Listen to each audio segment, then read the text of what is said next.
In just a moment, X-1. But first... There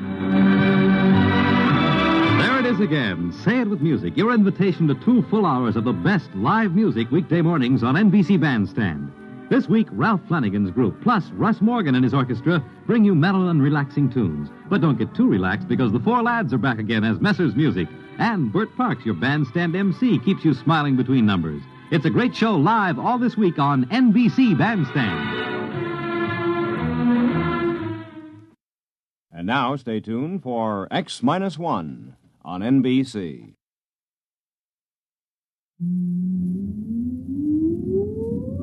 Countdown for blast off. X-5, 4, 3, 2, X-1, fire.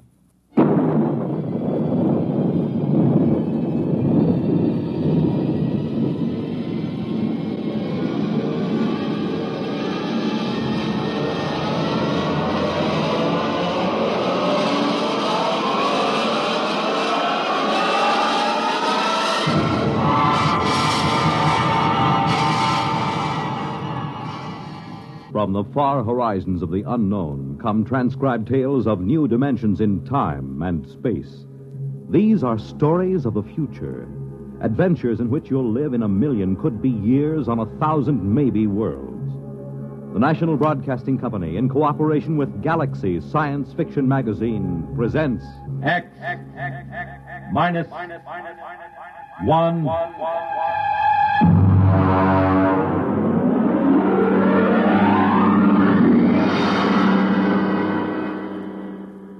Tonight, a story by Frederik Pohl, Tunnel Under the World.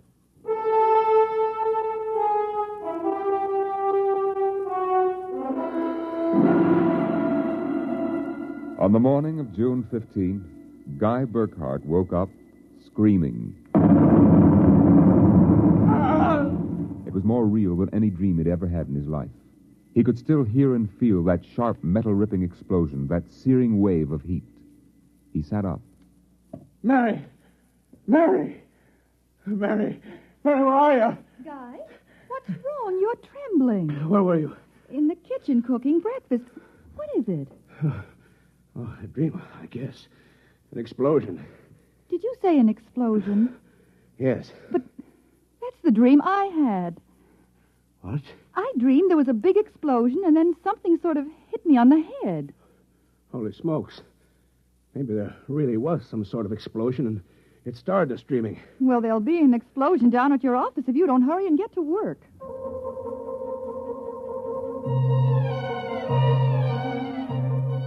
Coming in on the bus, Burckhardt watched to see if there was any evidence of an explosion. There wasn't. If anything, the town looked better than ever. The only thing that seemed strange to him was the fact that none of the usual crowd was on the bus. He was a little relieved when he did see his old pal, Henry Swanson. Excuse me. Henry. You pardon me, sir, please. Henry, what's the matter with you? It's me, Guy Burckhardt. Burckhardt? Sorry, I don't believe we've met. What? Henry, for Pete's sake, it's me. If you'll excuse me, this is my stop. Well, how do you like that?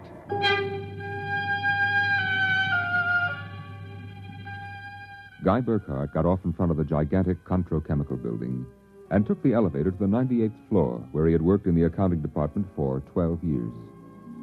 It wasn't until he was almost at his floor that he realized the speaker wasn't playing the usual commercials. Are you happy with your present home freezer? Of course not. Well, the answer to your problem is a Feckle freezer.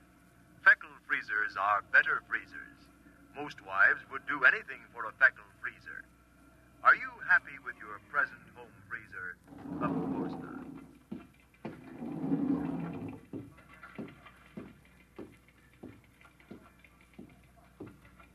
Good morning, Miss Horn. Good morning, Mr. Burckhardt. A new hairdo, I see. Well, yes. Do you like it? Makes a lot of difference in your appearance. Is Mr. Barth in? Why, no, sir. He had an appointment with Mr. Dorchin at the advertising agency. Today? But today's the 15th of June. He has to sign the quarterly statement. He said he wouldn't be in. That's mighty peculiar. Yes, sir. Oh, by the way, Miss Horn, What the devil is a feckle freezer? A feckle freezer? There's some new copy on the elevator commercial. Dorchin must have landed another account. Feckle freezers. I really don't know, Mr. Burckhardt. It's a funny day. Can't quite put my finger on it. There's something strange going on. He couldn't shake the thought out of his mind. It persisted all through the day and through dinner. He was still brooding as he and Mary got ready for bed. I guess I'll get a good night's sleep. Coming? I think I'll sit up and read for a while. All right, dear. Good night. Good night, dear.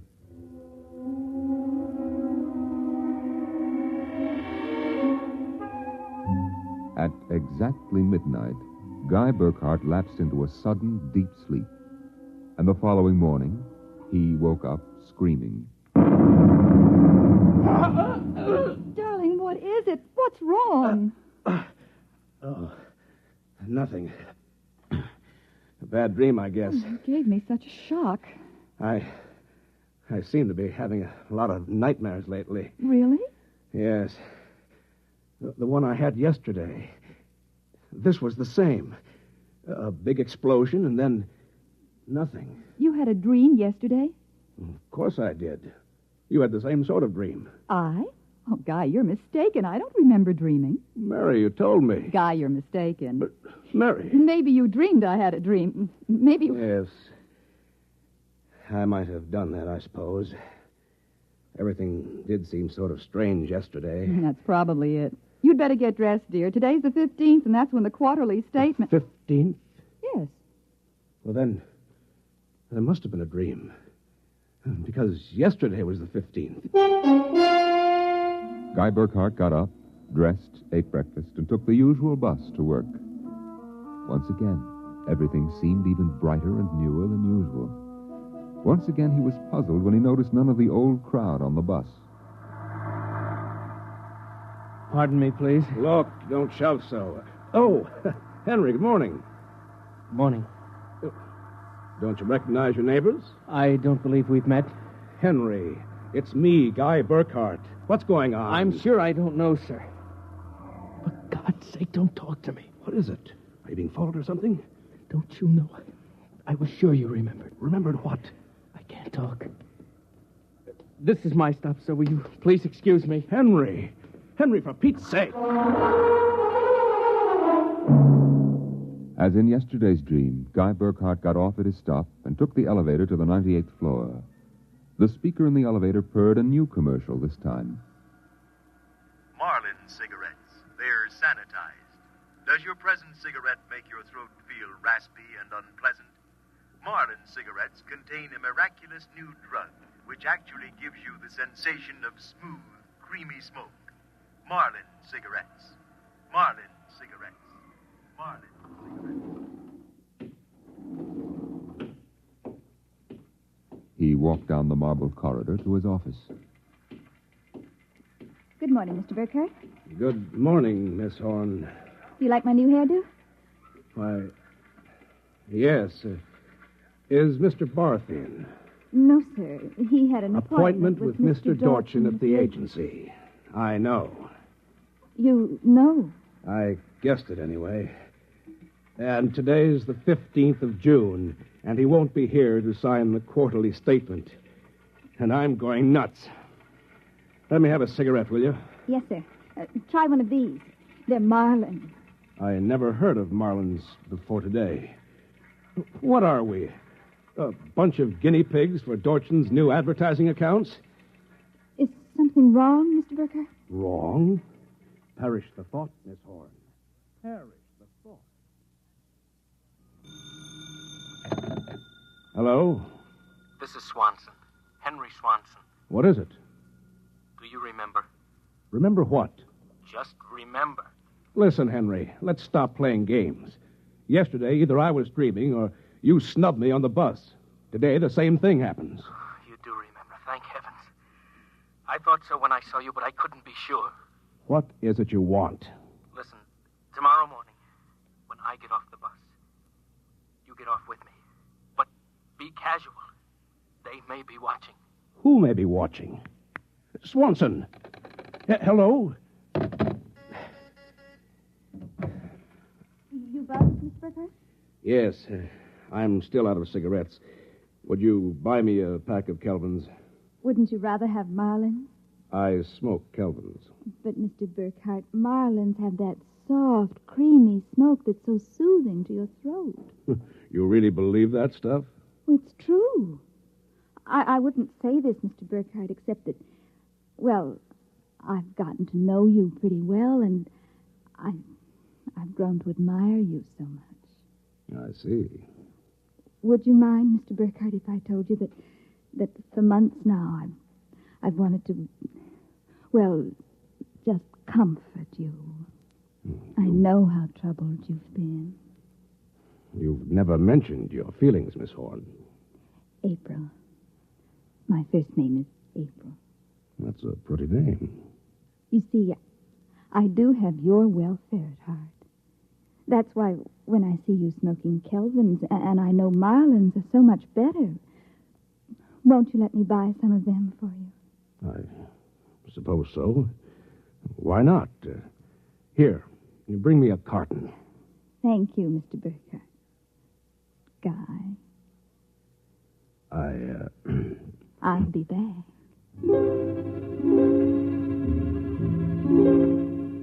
There was something wrong, something definitely peculiar about what was happening.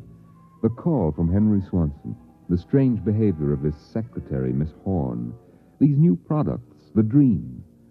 Guy Burckhardt went home that night feeling like a man in a nightmare. That you, dear? It's me. Have a good day. Fair. Oh, before you sit down, would you go down the cellar and put in a new fuse? The switch in the hall closet blew out, and I shut it off. Okay. Supper will be ready in a minute, so don't start fooling around with that old boat hull you've been building. I won't.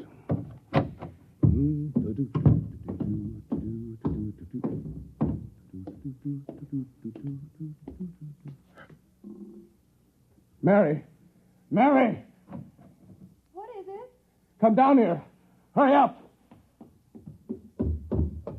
What is it? I'm not sure. I was looking for a fuse, and I thought maybe I'd dropped one under the boat hull, so I scratched around. Look. Let me put the flashlight on it. Well? Look at the floor. What about the floor? It's supposed to be cement. Well?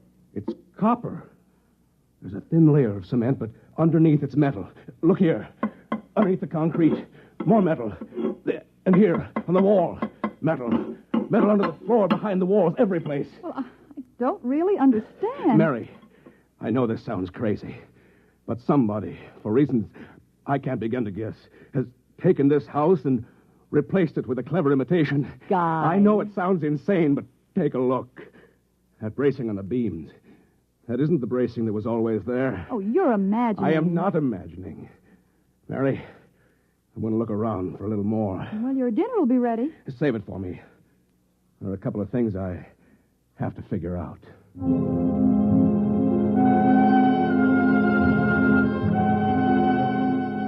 The following morning, Guy Burckhardt woke up screaming. He dragged himself into the kitchen where his wife Mary was preparing breakfast and discovered it was still June 15th. Mary, listen. Guy, what is it? You're trembling. Mary, the dream. Dream? About the explosion. The same one we've been having. We? I didn't dream about any explosion. You did. Why are you covering up? Covering up, Guy? What's happened to you? It happened. It happened. What? Where's the morning paper? Where is it? Outside the door, I guess. June 15th. Well, you'd better hurry. Today's the day Mr. Barth fills out the quarterly tax return. No, it isn't. What? He won't be there. He'll be at a meeting with the head of the advertising agency. Mr. Dorchin? He'll be there, and Miss Horn will have a new hairdo. And the elevator will be selling some new product. And Swanson... What about Swanson? Swanson. I wonder if it's going to be the same today or whether... Guy, what in the world are you talking about? Nothing. Where's my coat? You haven't had breakfast. I don't want to miss my bus. I'll see you tonight. Guy Burckhardt got on his bus. There were the same unfamiliar faces, the same unusually new-looking buildings, the same unusually bright sunshine, and Henry Swanson, pale and furtive. Oh, excuse me, sir. You're quite all right. Do you remember the phone call? Yes. Oh, thank heaven. Get off at the next corner and follow me. Where are you going? There's an excavation for a building about a block down. But make sure you aren't followed. I'll go first.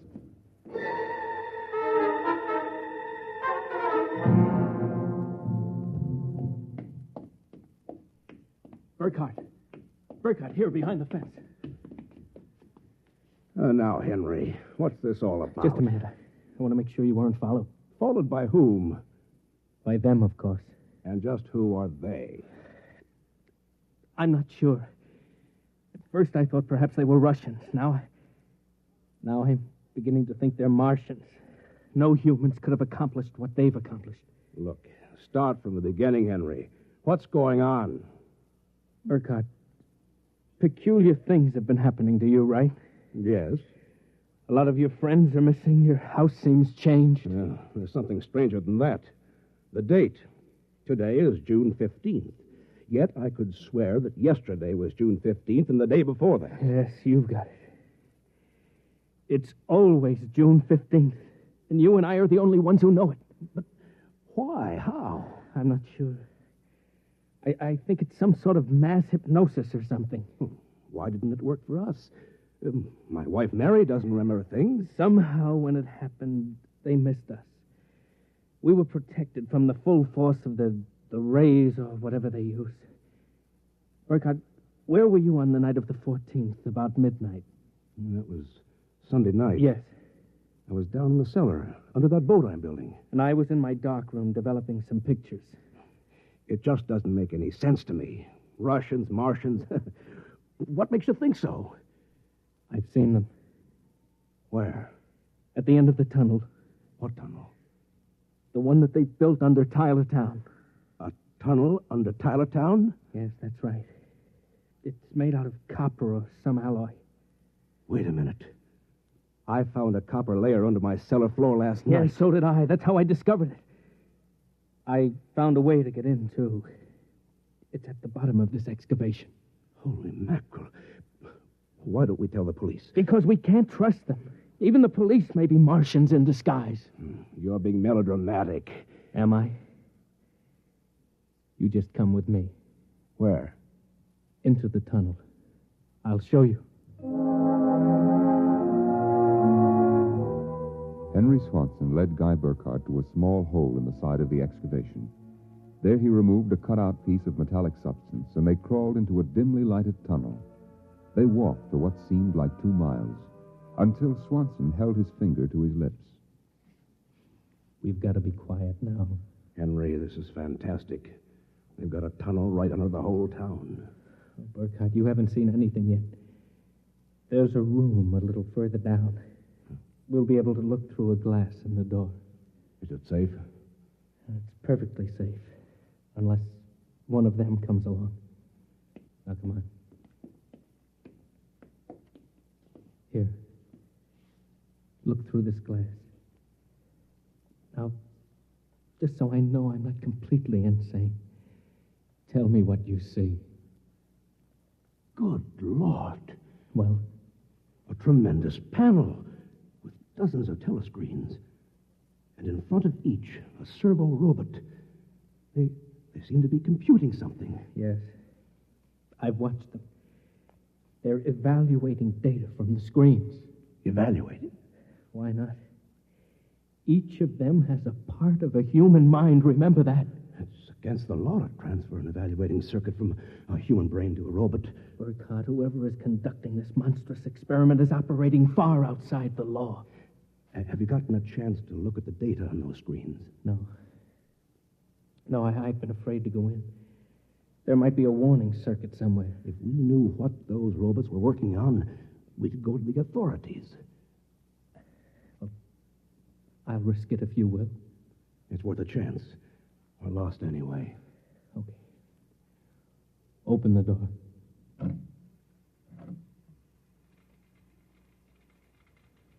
So far, so good. Come on. Let's take a look at that data. Yes, but don't interfere with the robots. Don't worry. Let's look at the screen. Listen to this. Tests in the 47 K-12 group with Marlin cigarettes pulled 80% using the soft feminine approach. Indications are that an extension of this approach would sell at least 70% nationwide. On the Feckle freezers, the direct elevator pitch pulled only 10%. This should be abandoned and a new series of high persuasion elements introduced. Henry, do you know what this means? I haven't the faintest idea. I don't blame you. It's crazy, but it fits the facts when I think about it. Do you know who's behind this? Martians. Not Martians, Henry. Advertising men. What? I don't know who they are or how they've done it, but somehow they've taken Tylerton over. They've got you and me and 30,000 others right under their thumbs. Hypnosis. Hypnosis drugs. Maybe some kind of ray or something. However they do it, what happens is that they let us live through a single day. During that day, they pour all kinds of suggestions and propaganda into us. At the end of the day, they evaluate the results, see how we've reacted. Then at midnight, they wash the day out of our minds. And the next morning, we start the same day over again with different stimuli. No, I can't believe that. I know it sounds ridiculous, but think of it. They can run the perfect test, and on a whole community. Do you know what that means? Suppose one man learned how to influence people 100%. In a year, he could sell us anything from freezers to political candidates. Oh, now, wait a minute. We're guinea pigs, Henry. This whole community is one big test tube for propaganda research. What do we do? Somehow, we get out of this town and get to the FBI. Do you think we can? Yeah, it's worth a try. Come on. Wait. What is it? Look. There's somebody coming down the tunnel. We've got to hide. Quick, behind the circuit box. Shh. Good Lord. It's Dorchin, the head of the agency that does our advertising. Quiet.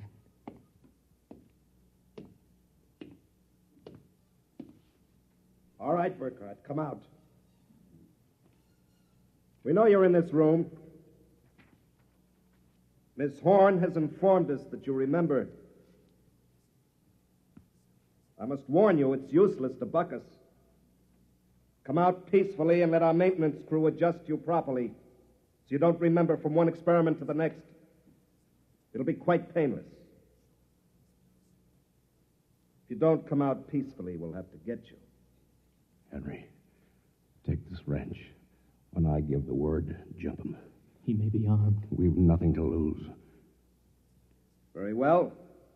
I'm coming after you. Now!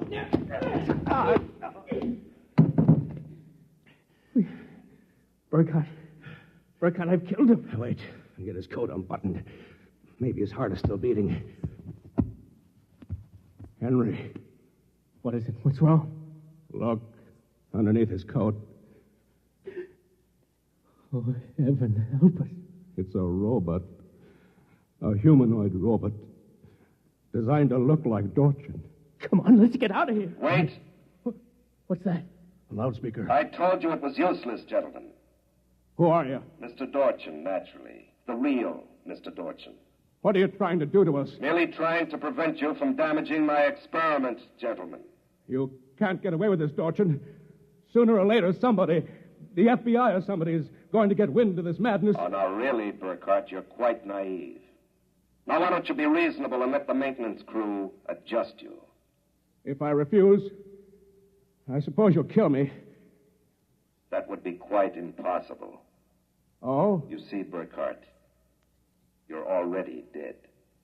Dead? You're shocked. It's quite true.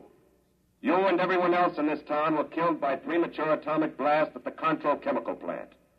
The blast occurred at 7 a.m. on June 15th. That's the last thing imprinted on your minds. That's why you wake up screaming each morning. It isn't true. Oh, but it is. What I and my associates did was take the brain circuits from your dead bodies. We stored them in electrochemical batteries until we had a chance to rebuild the cities and begin our tests. Do you think I believe a fantastic tale like that? I imagine you find it incredible. Of course, we didn't rebuild everything exactly. After all, it only has to last for a single day. June 15th. At midnight, we turn off the power and wash out the memory of the day. You and your friend Swanson, unfortunately, have defective circuits. You'll remember. Burckhardt, it's no use. We're trapped. Please give up. Not me. But what can we do? We can make a run for it down the tunnel. Come on. It's useless, Burckhardt. Keep going. It's useless. Useless.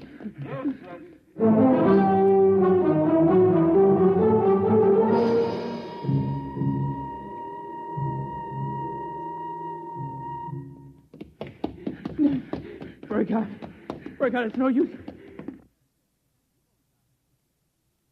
You go ahead. I'm finished. Look, we're almost at the end of the tunnel. I can see a door. Here, I'll help you. I can't. Just a little further. No. Now, here. Here, this door is open. It opens. Oh, no. I don't believe it. I can't run anymore. Come on. So, you go ahead. Look. I'm finished. Look, we're almost at the end of the tunnel. They were I can see a standing door. on a ledge, Here, smooth, I'll help you. finished I metal. can't. Just At a their little feet, the ledge further. dropped away into a chasm so deep Now, they could here. not see the bottom. This door is open. Beyond was only a glare so bright that their eyes could not stand to look into it. And yet, just beyond the limit of their vision, something towered. Something so huge it was almost inconceivable. Something... Burckhardt, Yes? this is Dorchin. Now, do you understand why it's useless? The great looming figure moved closer. It seemed to take shape now, and yet it was so gigantic as to be unbelievable. It came closer. The glare was partially blocked, and then Guy Burckhardt knew that the towering shape was none other than Dorchin himself. You see how I did it, Burckhardt? I took your brain circuits and had them reduced so they could be transferred to tiny humanoid mannequins. That's what you are, Burckhardt. A tiny miniature of yourself. And this city, this whole experiment I'm conducting, is built on a tabletop. It was the morning of June 15th, and Guy Burckhardt woke up screaming. You have just heard X-1, presented by the National Broadcasting Company in cooperation with Galaxy Science Fiction Magazine, which this month features Man of Distinction by Michael Shara. Being completely unique in this world is not only a mathematical impossibility, it is also a matter of pride. Galaxy Magazine, on your newsstand today. Tonight, by transcription, X-1 has brought you The Tunnel Under the World, a story from the pages of Galaxy written by Frederik Pohl and adapted for radio by George Lefferts.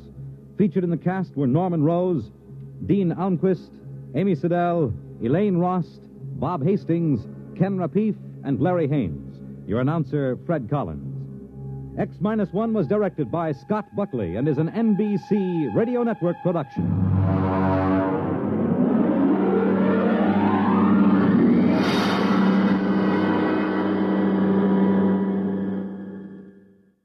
The music of Russ Morgan live on Bandstand weekday mornings on NBC Radio.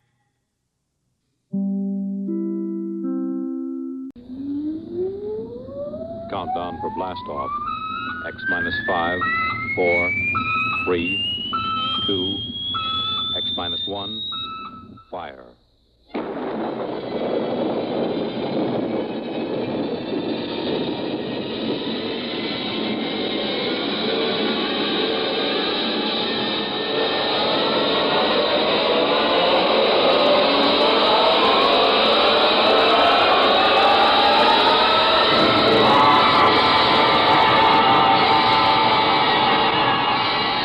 From the far horizons of the unknown come tales of new dimensions in time and space. These are stories of the future, Adventures in which you'll live in a million, could be years on 1,000, maybe worlds. The National Broadcasting Company, in cooperation with Galaxy Science Fiction Magazine, presents X minus 1.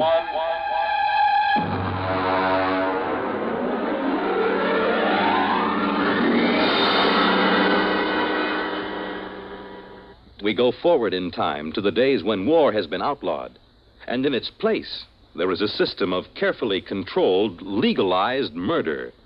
The story, The Seventh Victim, by Robert Sheckley.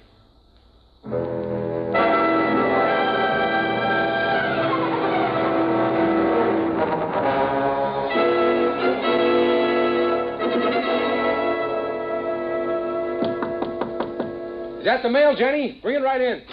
No, it isn't the mail. Are you anxious, Stan? Well, you know how it is when you're waiting for notification. It's been 2 weeks. The government's behind schedule, as usual. Oh, that's always the way it is. Now, when you get to be my age, you won't worry about it anymore.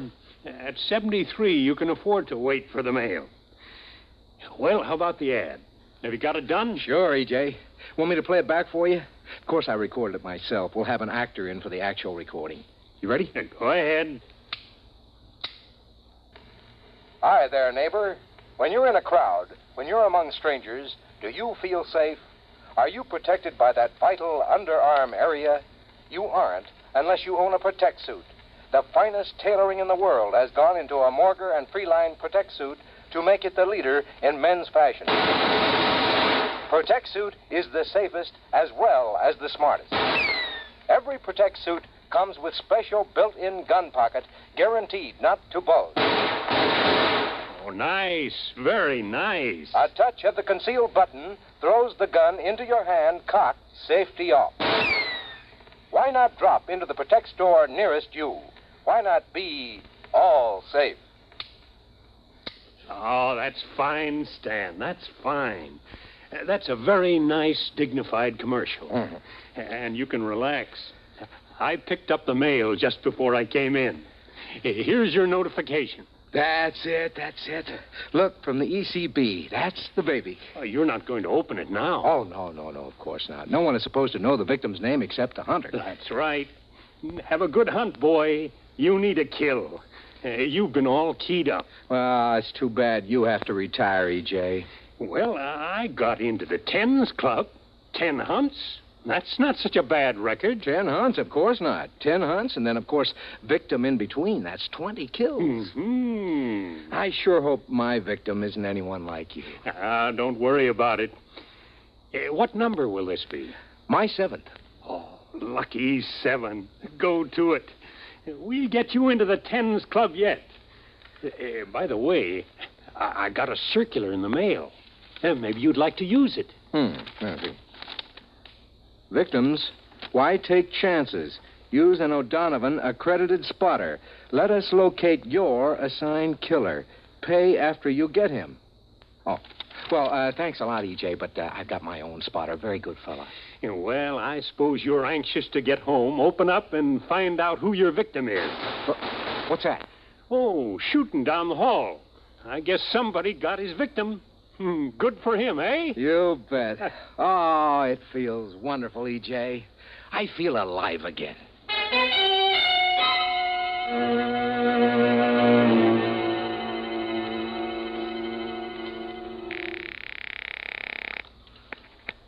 Morrow's Garage.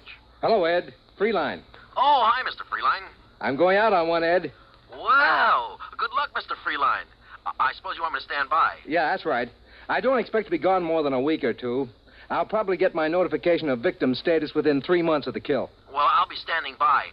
Good hunting, Mr. Freeline. You'll be sure to save time for me now, Ed. I'd hate to be caught as a victim without a first-class spotter on my side, huh? Oh, now, don't you worry, Mr. Freeline. I'll be right there in your corner. I've got a couple of good ideas for an ambush that I haven't tried yet. Good. Well, I'll get back in touch with you right after the kill. So long.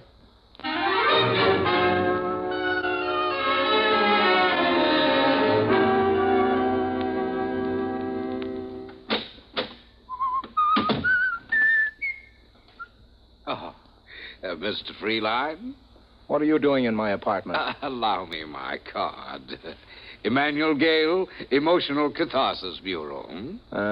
What do you want from me? Oh, just a standard spot check in reorientation. Oh, I see you've got your notification. Yeah, that's right. I haven't opened it yet. Do you mind? No, go right ahead. Well, yes. Anything wrong, Mr. Freeline? I mean, everything there. Photographs, address, description data. Yes, but it says Janet Marie Patzig. Janet Marie? I've never killed a female. Is this in order? Well, just a moment till I check my list. Yes, that's right. The girl registered with the board under her own free will. The law says she has the same rights and privileges as a man. Could you tell me how many kills she has? Well, I'm sorry, sir, but the only information you're allowed is the victim's legal status and the descriptive data that you've received. Could I draw another? Well, you can refuse the hunt, of course. That's your legal right, but you'll not be allowed another victim until you have served. Women, always trying to horn in on a man's game. Why can't they stay home? Just doesn't seem feminine. Look, Gail, do you mind if I start packing? Oh, no. Go right ahead. If you like, you can give me the historical checkout while you pack, and I'll just tick it off here on my list. Well, all right. Where do you want me to start? Let's see. Question 1, I think. When was the Emotional Catharsis Board established? Well, the board was formed at the end of the Fourth World War or the Sixth. Depends on if you count the new Argentina War. Well, either count will do. Go ahead. Well, let's see. Weapons increased in magnitude, efficiency, and exterminating power. Soldiers became accustomed to them, and it looked as if another war would be the war to end all wars. Would you hand me those shirts, please? Oh, yes, of course. So, this time, the peace had to last for all time, but the government recognized the presence of a need for violence in a large percentage of mankind. They recognized the validity of competition, love of battle in the face of overwhelming odds, and these, they felt, were admirable traits for the race. So their problem was to arrange a lasting peace that would stop the race from destroying itself without removing responsible traits. I'll just get a new toothbrush in New York. Very good, very good. All right, Mr. Freeline. Now, if you could run down the basic rule. Well, anyone who wants to signs up with ECB for a fine legal murder. Then, of course, he has to take his turn a few months later, if he survives.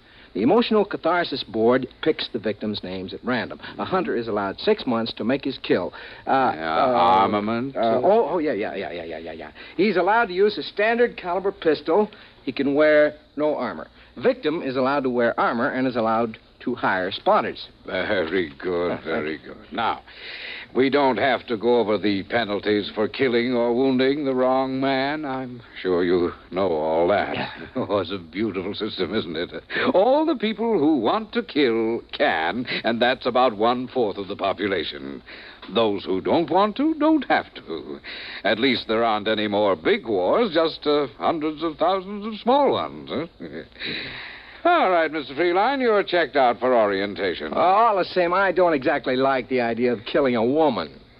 But she did sign up, didn't she? Yeah, that's right. Janet Patzig in New York. Well, I'll be taking one of our Protect Suit specials. Have you seen one of these, Mr. Gale? When I actuate the mechanism, watch how fast the gun springs out at the ready. Oh, excellent. It's excellent. Strange, isn't it, Mr. Gale? Each killing is a new excitement. It's something you just don't tire of, like a French pastry or women or drinking or anything else. Yes. Let's see, there. I guess that's it. Now a note for the milkman, and that's about all. Well, I'll be getting along, Mr. Gale. Yeah. Oh, and good hunting, Mr. Freeline.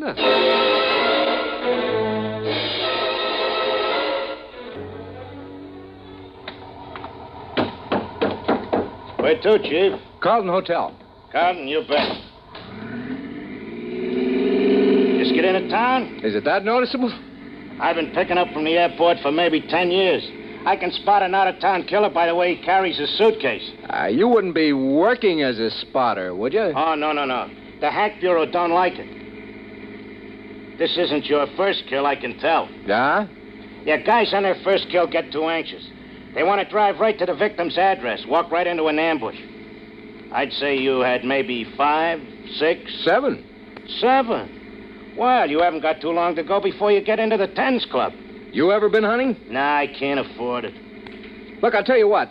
If you can just drive me around the Chelsea area, I'd just like to look at the streets. Aha, that's where your victim hangs out, huh? Sure, be glad to. You know what you ought to do, Mac? You ought to drop in at the Hunter hunting show at the Coliseum. They got everything. Bulletproof vests for victims, hats with bulletproof crowns. I seen an ad for a Malvern straight shot ECB approved. Carried a load of 12 shots with a deviation of less than 1,000th inch per 1,000 feet. Oh, it sounds like a fine gun. And they got all kinds of trick things. You know, canes with 4-shot magazines, 45 caliber flashlights, all kinds of things. Oh, those kind of novelties are all right for the first time, but the old-fashioned ways are the best. Hey, look at that. Somebody got it. I missed it. Nothing to see now. In about 4 minutes, the guys from the Department of Sanitation will carry away the corpse. Yeah? Well, this is the neighborhood, Chief. You want to give me the address? No, I'll just drive around. Okay, you're paying a meter.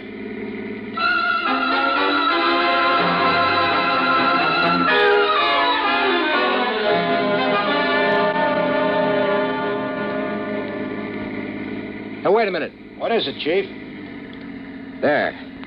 That sidewalk cafe, you see? Yeah, shall I stop? No, just drive slowly. There she is. Sitting at a table. You mean the victim is a dame? Yeah, she's just sitting there. She crazy, exposing herself in the open? Boy, that's sure no way to stay healthy. Not when you're a victim. Drive around the block. Okay.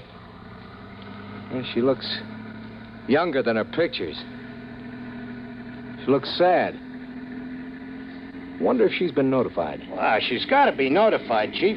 They can't send you your notice until her signed receipt gets back to the office. It's automatic. Yeah, that's right. Isn't she even going to try to defend herself? Doesn't look like it.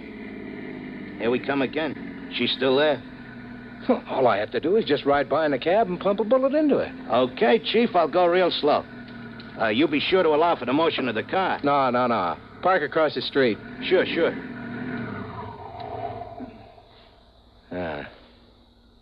Both her hands are on top of the table. An easy, stationary target. All I gotta do is... Say, that's some gadget. Hey, remember to roll down the window before you shoot that gun, huh? Nah, it's an easy shot. It's too easy. Look, mister, hurry up, will you? If a cop comes along and finds you shooting out of my cab, he'll give me a ticket for double parking. No, it's too easy. All my other 6 kills have been hard. My victims have tried every dodge. One of them hired a dozen spotters. I got them all. I dressed as a milkman. Hey, that's pretty clever. Nah, this wouldn't be a trophy. Here, put your flag up. I'm getting out. Okay. Going over to talk to her. She's your victim. I know. It's too easy this way.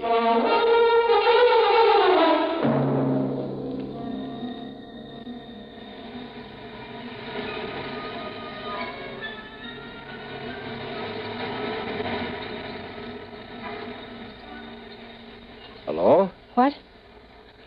Hey, look, if I'm being fresh, just tell me and I'll go. I'm an out-of-towner here on a convention. I'd just like to talk to somebody. If you'd rather I didn't. Oh, I don't care. May I sit down? Like to buy you a drink, if I can? I don't care. My name is Stanton Freeline. I'm Janet. Janet what? Janet Patzik. Well, nice to know you. Are you doing anything tonight, Janet? I'm probably being killed tonight. Oh, are you a victim? You guessed it. If I were you, I'd stay out of the way. No sense getting hit by mistake. Well, you're awfully calm about it. Don't you care? Haven't you got any spotters? No. Mr. Freeline, I'm a bad, bad girl. Huh? I got the idea I'd like to commit a murder, so I signed for ECB. Then I couldn't do it. Oh, I am sorry. But I'm still in, of course, even though I didn't shoot. I still have to be a victim. Well, why don't you hire some spotters? I couldn't kill anyone. I just couldn't. I don't even have a gun. Well, you got a lot of courage coming out in the open this way. What can I do? You can't hide from a hunter, not a real one. I don't have enough money to make a disappearance. Well, since it's your own defense, I should think... No, I've made up my mind about that. This whole thing is wrong, this whole system. When I had my victim in the sights, I saw how easily I could... Oh, let's forget it. I'm glad you talked to me. At least it'll pass the time.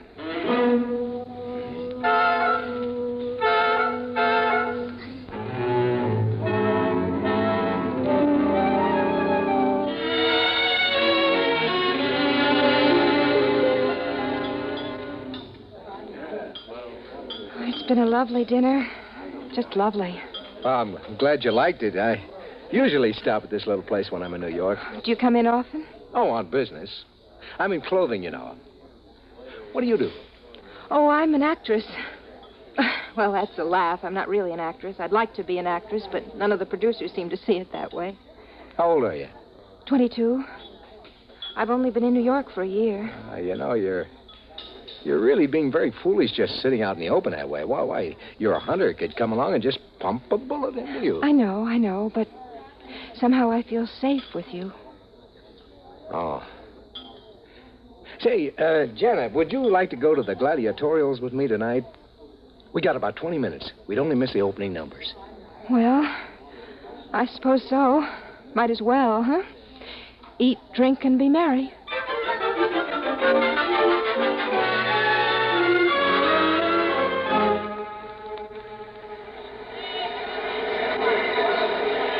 You know, I'm a little disappointed. Why? Oh, I thought the New York gladiatorials would be something special. It's about the same as Cleveland. Historical events, swordsmen and netmen, duels with sabers and foil. Isn't there any difference? Well, the duel to the death is the same in Cleveland as it is in New York. You know, that's funny. I used to think that gladiatorials were very exciting. Now they just make me a little sick. Well, you can get tired of the best of shows. Frankly, I think it was a mistake starting to televise the gladiatorials. It cut down on the box office for one thing, and for another, it just isn't the same as being right there in the stadium, you know? No, it isn't. Well, want to stay for the second half? Let me see. They got bullfighting, lion fighting, bow and arrow, and dueling on the high wire. No, I've had about enough. All right. Shall I take you home? Would you please?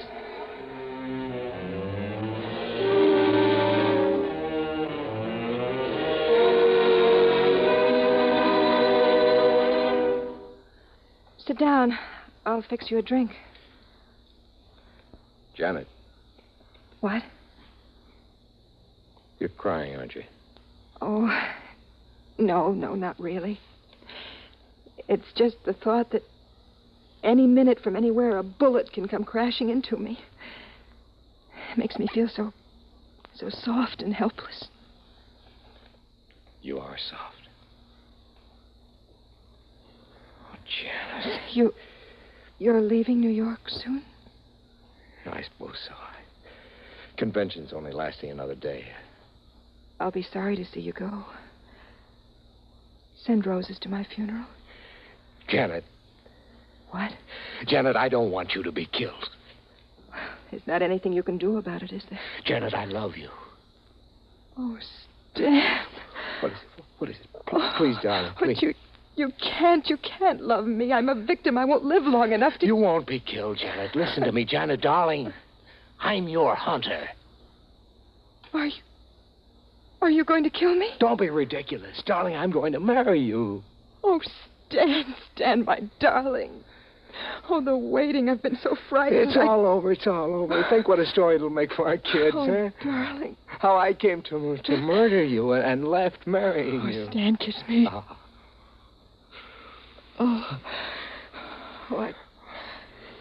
I think I'd better have a cigarette. Let's start packing. No, wait. You haven't asked if I love you. What? You haven't admired my cigarette lighter. What are you talking about? It's a lovely lighter, isn't it? With a small hole in the bottom.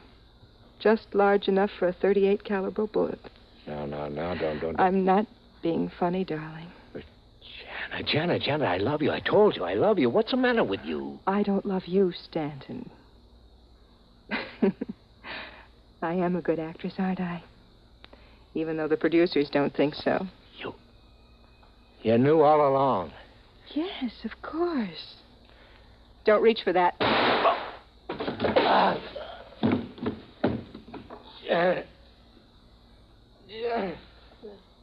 Yes, darling.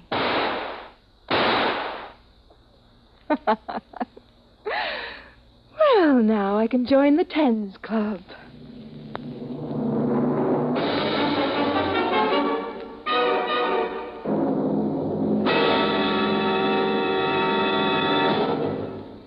You have just heard X-1, presented by the National Broadcasting Company in cooperation with Galaxy Science Fiction Magazine. X-1 has brought you The Seventh Victim, a story from the pages of Galaxy written by Robert Sheckley and adapted for radio by Ernest Kenoy. Featured in the cast, Lawson Zerbe as Freeline, Terry Keane as Janet, his killer, Frank Maxwell as the cab driver, Ian Martin as Emmanuel Gale of the Emotional Catharsis Bureau, Irv West as Freeline spotter, and Arthur Hughes as his business partner. Your announcer, Fred Collins. X-1 was directed by Kenneth McGregor and is an NBC Radio Network production.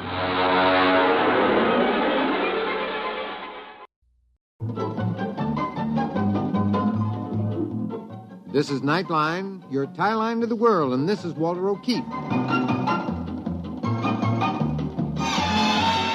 Tonight, a visit to worlds strangely different from ours, the world of the future, the world of X-1.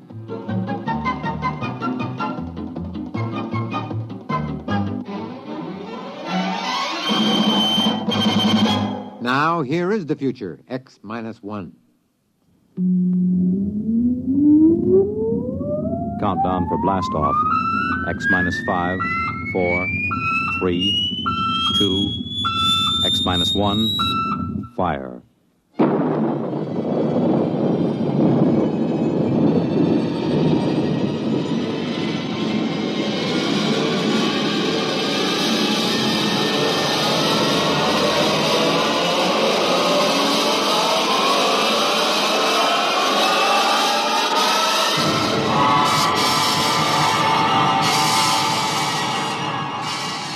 From the far horizons of the unknown come tales of new dimensions in time and space. These are stories of the future, adventures in which you'll live in a million, could be years, on 1,000 maybe worlds. The National Broadcasting Company, in cooperation with Galaxy Science Fiction Magazine, presents X-1.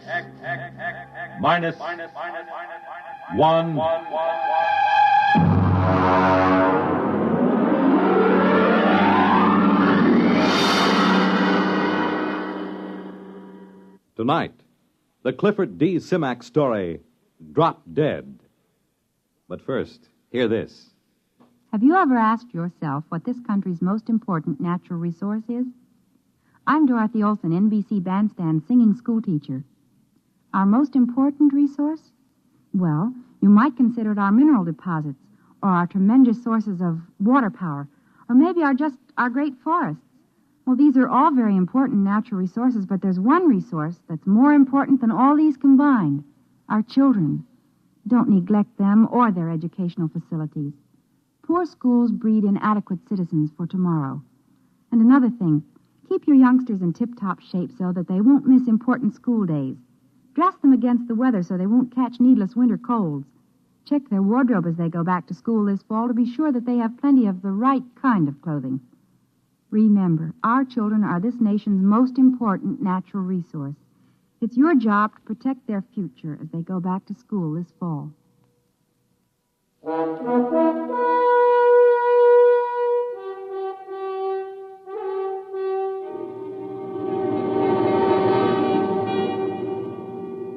Now, X-1, and the story of an unbelievable planet. Listen to Drop Dead.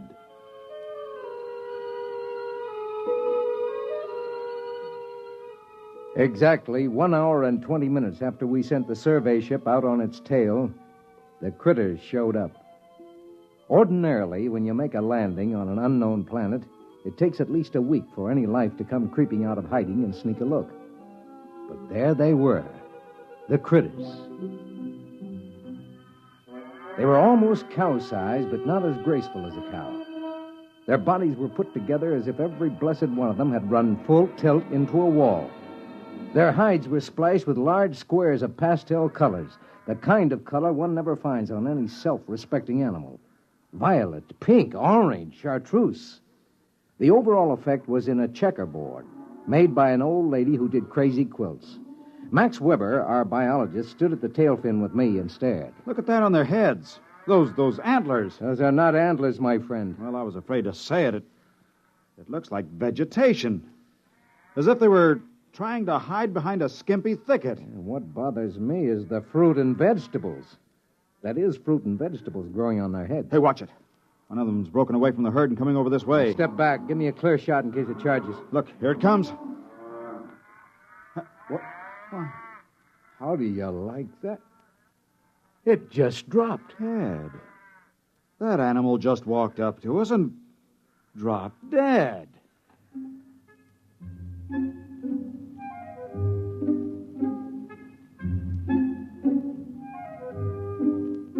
We left the critter lying where it fell and started to set up camp. Carl Parsons, our ecologist, had the stove together and the supper started before the last tent peg was driven. I dug out my diet kit and mixed up my formula, and all of them kidded me about it the way they always did. It didn't bother me. Their kidding was automatic, and I had automatic answers. I know ulcers must sound silly and archaic. You ask any medic, he'll tell you they don't happen anymore. But I have a riddled stomach and a special diet kit to prove that they sometimes do. After supper, Carl Parsons, the ecologist, Max, and I dragged the critter in and had a good look at it. Hey, look at this, Ed. This animal's got different colored blocks on it, just like a checkerboard. Look at this one. Holes. Yeah. Just like one of those peg sets a kid uses toys. Here, look what I found out of that. I'll poke it with my knife. There. Looks like a bee. Well, it is.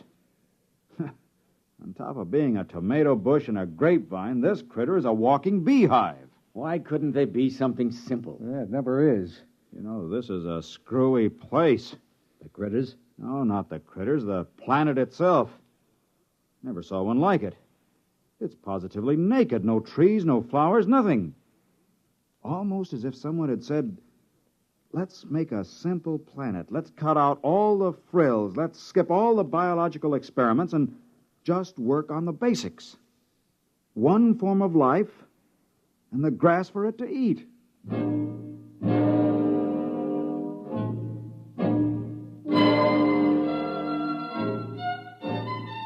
We unshipped the experimental animals, the rats, the zartils from Centauri, and the pumpkins from Polaris. The pumpkins made an unholy racket because pumpkins are always hungry. You just can't give them enough to eat. You turn them loose and they eat themselves to death. We got them all unshipped and set up under a shed in rows when Max walked up to me thoughtfully, chewing on a toothpick the way he always did. Ed, there's something wrong.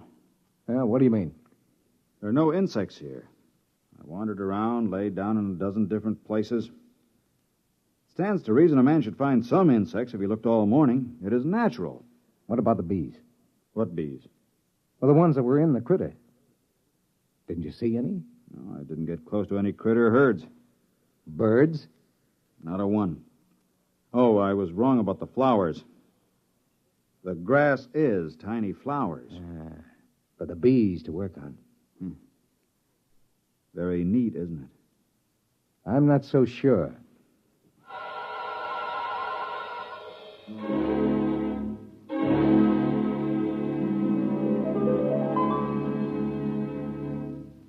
American tradition.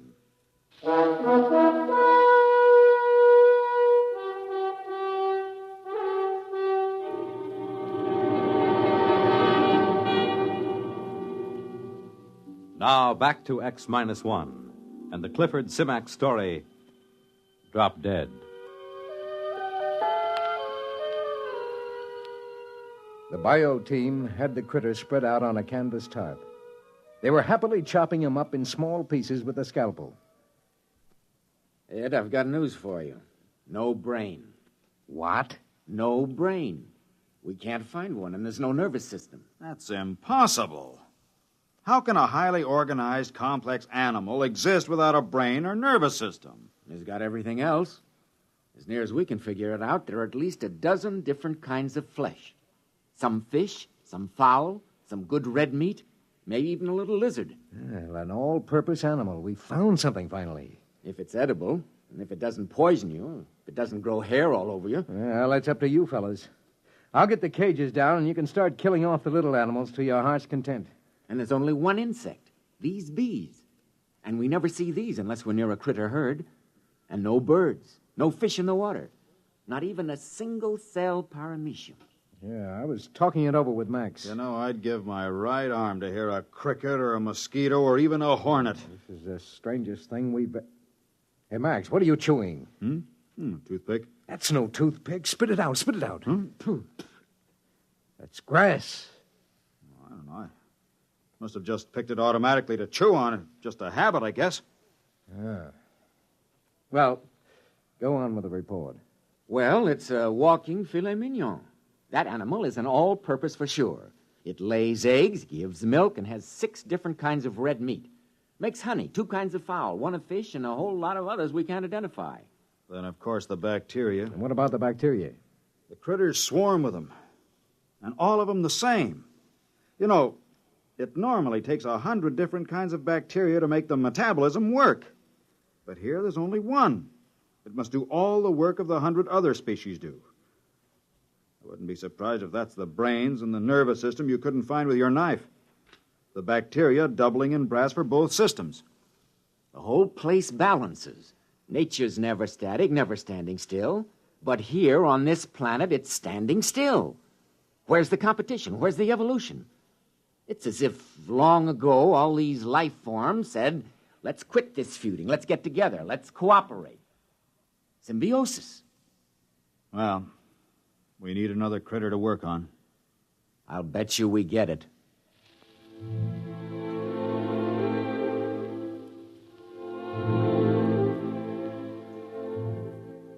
Luckily, Max didn't take Carl's bet.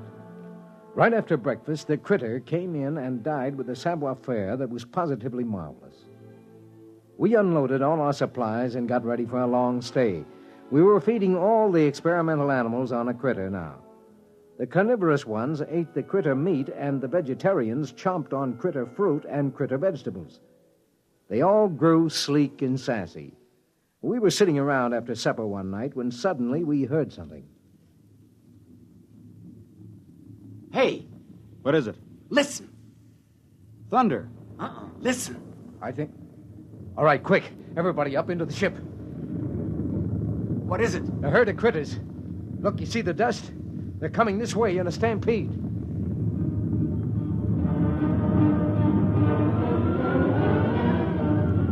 We swarmed up the ladder and tumbled into the port. Below us, the stampede critters went grinding through camp. There seemed to be millions of them. They came pouring past for almost an hour.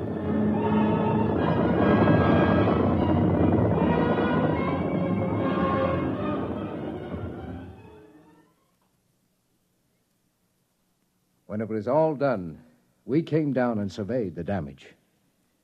Well, the animals are safe. They were under the tail fins. Everything else is gone.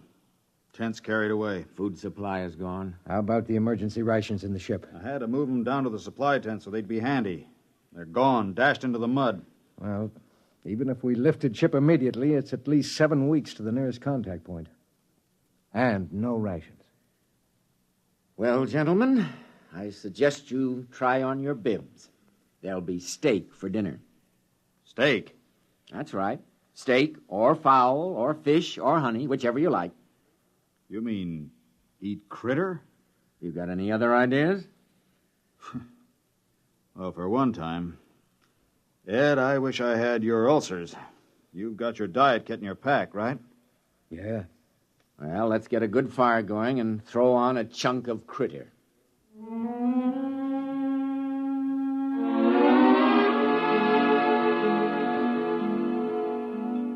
The crew ate about a critter a day. They didn't seem to mind. Just at breakfast time, one would walk in and keel over.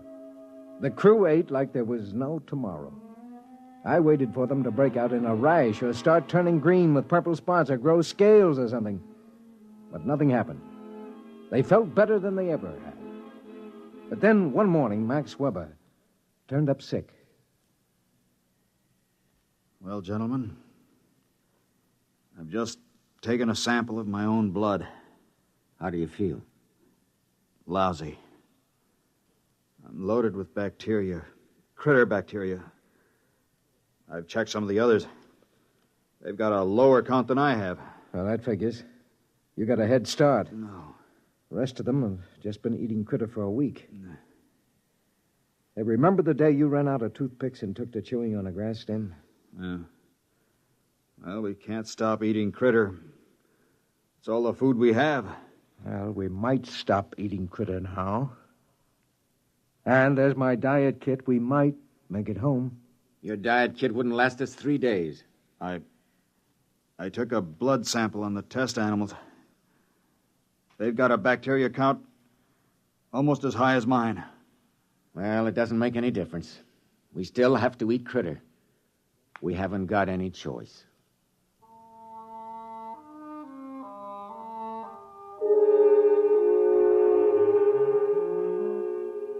That night, Weber disappeared. We hunted him for 3 days. He couldn't have gone very far, but we didn't find him. We did find one queer thing, though. Hey, over here! Down in the gully! What is it? That white fungus, kind of a ball. It wasn't here last week.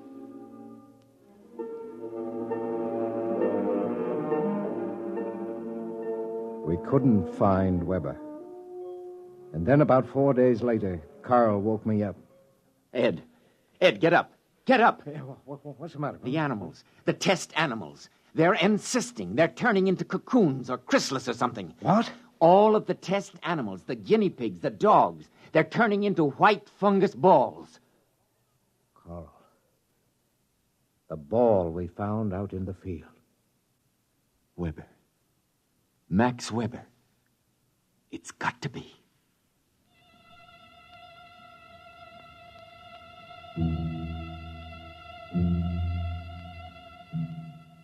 We had some trouble finding the place because the land was so flat and featureless. We finally located it just as dusk was setting in. It's split. It looks like an egg after a chicken's been hatched. Carl? Well, what do you think? Look inside. There are 2 halves of that cocoon. Look at the marks. You can see what it is now. Ed, you're the only one who has a chance. I think you should leave right now. Get back to the center and tell them. You've got your diet kit. You can make it. No wonder there are just the critters here. Take 1 drink of water. Chew a single grass stem. Take 1 bite of critter. Do any one of those things and you turn into one of them. Listen, Ed. You take your diet kit and notes and get out of here. But I can't run out on you. Forget us. We're not human anymore. You must not stay. If you do, in a day or 2, a critter will come in and drop dead for you. And you'll go crazy all the way back home, wondering which one of us it was.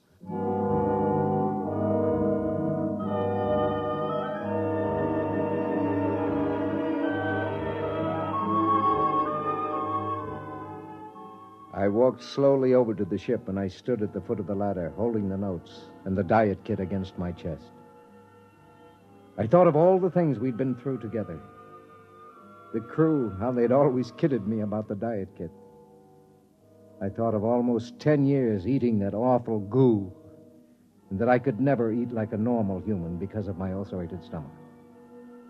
Maybe they were the lucky ones, I told myself.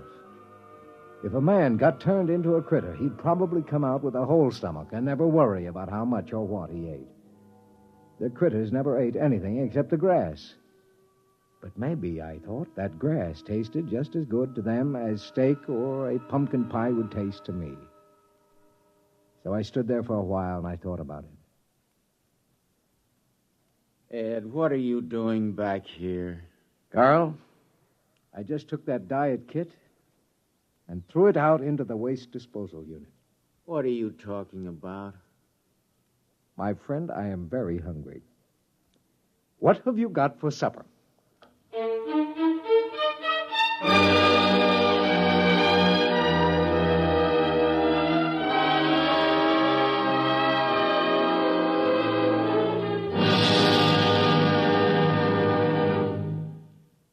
Fred Collins speaking.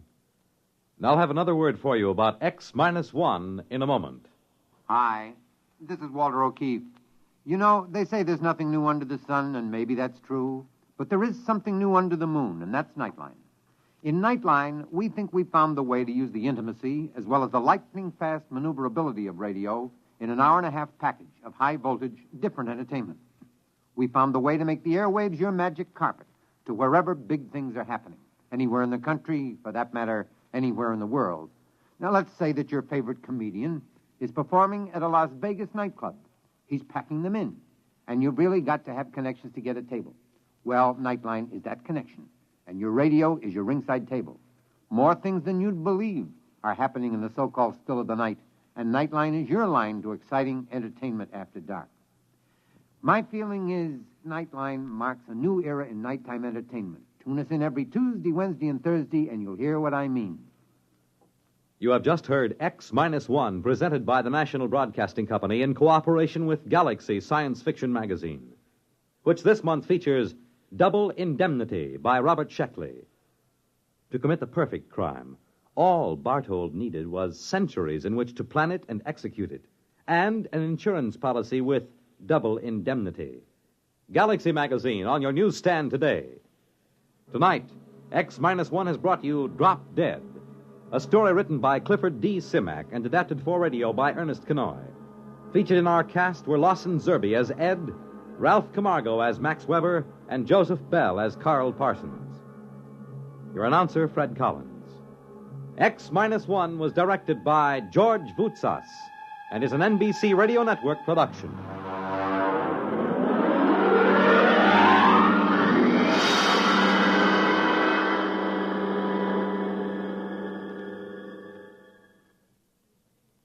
You'll be on the right line to exciting entertainment when you hear Nightline tonight over most of these NBC stations.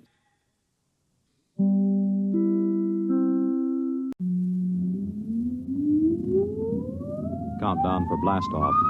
X-5, 4, 3, 2, X-1, fire.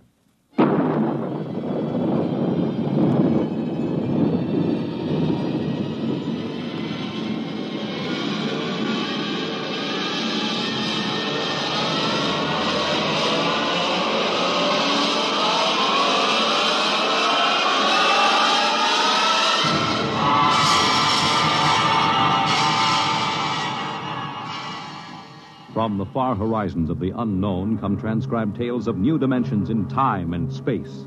These are stories of the future, adventures in which you'll live in a million could-be years on 1,000 maybe worlds. The National Broadcasting Company, in cooperation with Street and Smith, publishers of astounding science fiction, presents X-1.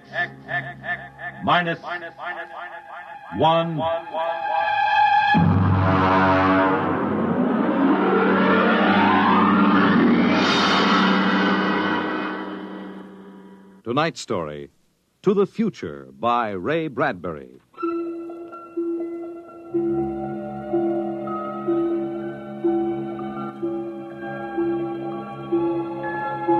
Time is an interesting phenomenon. A ticking clock, the running sands of an hourglass. All these have captured the imagination of men. But time is more. It exists now, and then, and in the future. Suppose we are in the year 1955. Coexistent in time may be worlds we have never seen, the worlds of the past and of the future. The year 1955. It was a spring night in Mexico, fiesta time. The fireworks shot up into the clear, dark sky, and a papier-mâché bull ran about the plaza chasing boys and laughing men. Mr. and Mrs. William Travis stood on the edge of the yelling crowd, smiling. Bill, what is it? What did they say? They're cheering for the bull. Here he comes. He's good, isn't he? Look how they rigged that fire breathing. Bill, it's wonderful. I've never enjoyed myself so much in my life. It's terrific. They caught the bull. Bravo, Toro! Bill, it will go on, won't it? I mean, our trip. Sue, don't worry. I've got enough traveler's checks for a lifetime. Relax. No, but suppose they find us. Forget it. They haven't a chance. But suppose they do. Suppose they take us back. They'll never find us. Oh, relax. Enjoy yourself. If it only lasts. Come on. Let's get out of the crowd, huh? You need a drink. Let's try something different this time. I want to try every drink there is in the world. Don't worry. There's no rush. We've got plenty of time now. In here. There's a table over there. Come on. Bill. What's the matter?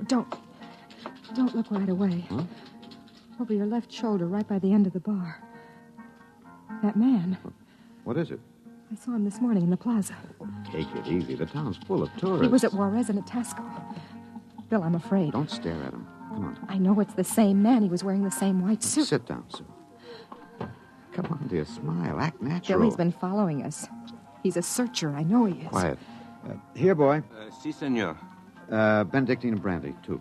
Si, senor. He's been watching us, Bill. Pull yourself together, Susan. They can't take us back. Will you quit worrying? The chances are 1 in 1,000 that they found us. It's probably just a coincidence. I want to lie down. I think I'm going to be sick. Susan, hang on, will you? If he is looking for us, we can't run out. It'd attract attention. We must have slipped up when we checked out in New York. What's he doing now? Stopped our waiter. He's asking him something. Well, may just want a drink. Bill, I can't stand it. I've got to go upstairs and lie down. All right. As soon as we finish our drinks. What's he doing now? He's nodding at me. As if he knows me. He's smiling. Bill, he's coming over here. Watch yourself. We've got to go right on in front of him, so if he is what we think he is, he won't suspect. I can't. We've got to. Come on. So I said to David, that's absolutely ridiculous. What do you... Mr. Christian, you did not pull up your pants leg when you sat down. What? I'm afraid you've got the wrong person. My name isn't Chrysler. Kristen. Oh. I'm William Travis. I don't see what my pants leg has to do with it. Oh, mind if I sit down? See, everyone nowadays pulls up his pants leg when he sits down. Like this. See, it keeps the trouser from bagging at the knees. But, of course, if you're not used to this style of clothing... Now, see here, we don't know you. You don't? I'm sorry. I thought I knew you. This is our table, if you don't mind. You see, I'm looking for 2 friends of mine. A man and his wife. Very much like you. The man is an atomic scientist. The wife, a bacteriologist. Very important people. They work on government business. What are you talking about? And when I find my friends, I'm going to take them home with me. Look here, Mr. Sims. That will do for now. Well, look, I understand you thought you knew us, but you see you're mistaken. If you'll excuse us, my wife and I were just going up to our room. We have to make an early start in the morning. Oh, going for a trip? Acapulco, perhaps? Oh, a lovely spot. Never mind where we're going. Yes, of course. You don't like crowds, tourists. Probably like to get off the beaten path. You know, I have a vacation folder here that might interest you. Please, Bill, let's go. It's put out by an outfit that calls itself Travel in Time, Incorporated. Travel in time? Yes. They've come up with a rather intriguing idea. Here. Travel in Time, Incorporated can costume you, put you in the crowd at any place and time in history. We guarantee to teach you any language you need to move freely in any year without risk of detection. This summer, why not escape from the worries of our modern world? Take your vacation in time. That's impossible, of course. But think what it would mean. A chance to escape all the tensions of an unpleasant life. War, insecurity, fear. Suppose you were a scientist working on a dangerous bomb project. Or you, Mrs. Travis. Suppose you were a bacteriologist working on disease cultures, and you had a chance to escape all that, to take a vacation 200 years in the past. It would be wonderful, wouldn't it, to escape to a more peaceful world? A trip back to 1955? 1955? But you said a vacation in the past. So I did. But you see, 1955 is the past. If you come from the year 2155. 2155? Yes. Terrible times, most unpleasant. A war raging, an atomic, bacteriological war. Terrible times, with none of the little comforts we enjoy today. Like this fine Havana cigar. Well, I want to go upstairs. I want to lie down. If you were living then, think of how wonderful it would be to take a vacation in time. Back to now. Suppose a young couple like yourselves took a trip to 1955 and didn't want to come back. Do you know what would happen? The government sends a searcher back to look for them. This is all fantastic The nonsense. searcher finds them and brings them back. Back to that miserable, insane, stark, pleasureless world of 2155. A pity, isn't it? Look here, Sims. Well, do you think I shall find my two friends, Mr. Travis? Bill, please take me upstairs. I don't feel well. Oh, is the lady feeling a bit ill? How unfortunate. Here are the drinks, senor. Ah. Well, shall we drink a toast? To 2155. To the future.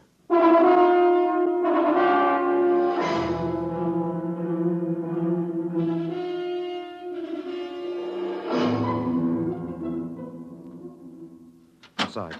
Inside, quick.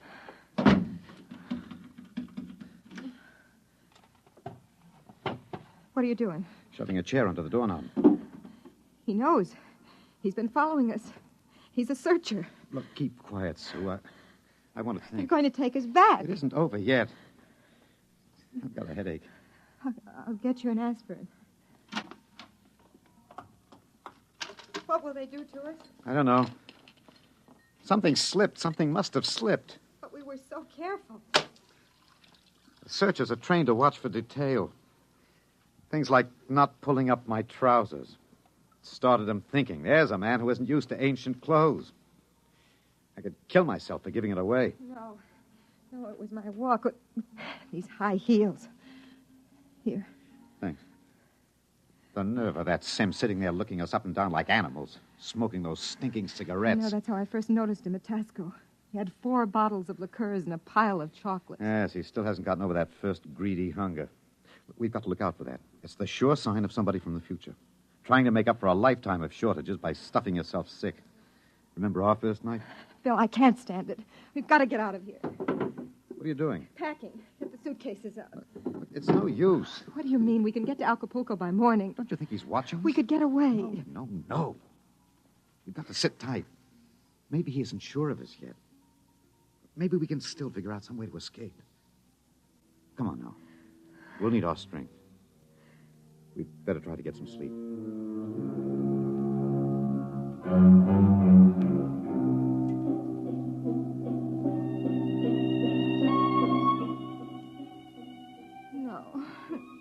No, I won't go back. Security, pull it. The bomb. It's falling and killing. Sue, what's the matter? No, Sue. no. Sue, wake up, Sue. Sue. Bill, where are we? It's all right. Calm down, honey. We're still in 1955. It's all right. Oh. You must have had a nightmare. Oh, Bill, it was awful. We were back there, 2155. Oh, Bill, we won't go back there, will we ever? Go back Tell to sleep, honey. It's all right. We're in Mexico, 1955, and we're going to stay here. Sue, I've been lying awake here thinking. He's still testing us. He's not absolutely certain. He's got all the time in the world. He can stay here as long as he likes. And then bring us back to the future 60 seconds after we left it. They can't make a scene, can they?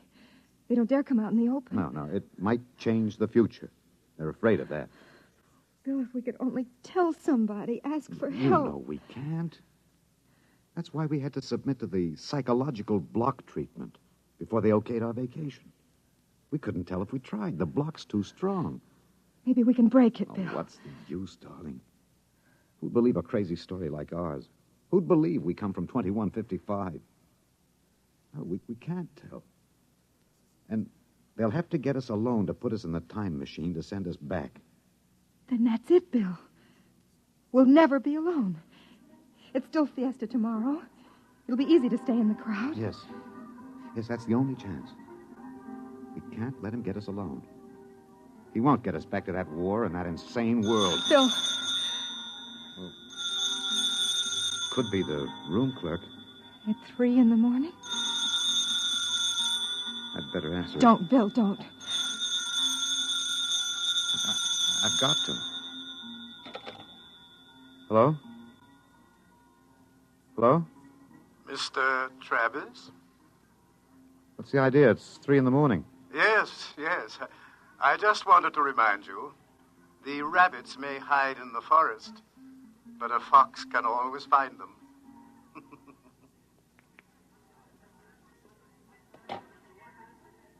What was it, Bill? Bill. Never mind. Come on. Let's get some sleep while we can.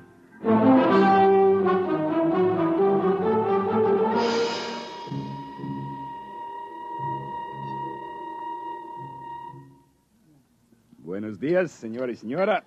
Good morning, Senor Gomez. I trust you are spending pleasant days in my hotel. Fiesta time is the best. Yes, it's been lovely. Your special table is all ready for breakfast. Hey, where in blazes the hotel? You, Buster, where's the hotel in this godforsaken sinkhole of a one-horse town? All the blighted deserts of the whole stinking country. I had to that racket? Oh, great excitement. Very great. What is it? They come with 4 trucks and innumerable automobiles. A motion picture company from Hollywood. Oh, what are they doing down here? They make the pictures of our fiesta for the background. That fat man, the one with the most colorful shirt, he is the chief. Manager! Director. Manager! Where's the manager of this Adobe Fleabag? Coming, senor. You will excuse me, senor. I hope the table is satisfactory. Coming, senor. This is a break, Sue. That movie company will draw crowds, and that helps us. When can we leave, Bill? Oh, not today. He'd be... Okay, kids, end of the line. Ciao. Get it up, Maxwell, and lay off the pepper. I got an ulcer. Bill, there's Sims across the dining room. Can't do anything now, not with these actors coming in. Gloria, you sit next to Papa. Max, make sure nobody monkeys with the trucks and the gear. Right, Chief. Do we have to eat at this crummy joint, Joe? Cheer up, sweetie. Your mere presence makes this chastens and truck roll into one. No, not this early in the morning, Joe. I couldn't stand it. Okay. Anything you want, laddies. It's on the dear old expense account. They look happy, don't they? There's an idea. Maybe I could hire 2 of them. I could say it was a joke. Why? We could dress them in our clothes, have them drive off in our car sometime when Sims couldn't see their faces. Where would that get us? With him off on their trail, we might make it to Mexico City. It'd take years to find us there. Wait, that movie man's coming over. Excuse me, you folks are Americans, aren't you? That's right. Boy, am I glad to see you. I'm so sick of hearing Spanish, I could kiss you. Hey, come on over and eat with us, huh? Well, I don't think we should intrude. Oh, come on. Misery loves company. I'm Misery, and that's the company. We're from Hollywood. So I understand. Yeah. Boy, would I like to be there. I'm Joe Melton. I'm the director. I'm William Travis. This is my wife, Susan. Mutual. Come on over, kids. Join the party. Cheer us up. Only no tamales. I burned out 3 kidneys on tamales since I came over the border. Boy, am I funny, huh? Wonderful. Well, come on over. Hey, kiddies, I got new blood. Brother Yanks. Just a moment, Mr. Travis. I thought you might be breakfasting with me, alone. Sorry. I got him first, Mac. You want to join us? No, I've already ordered.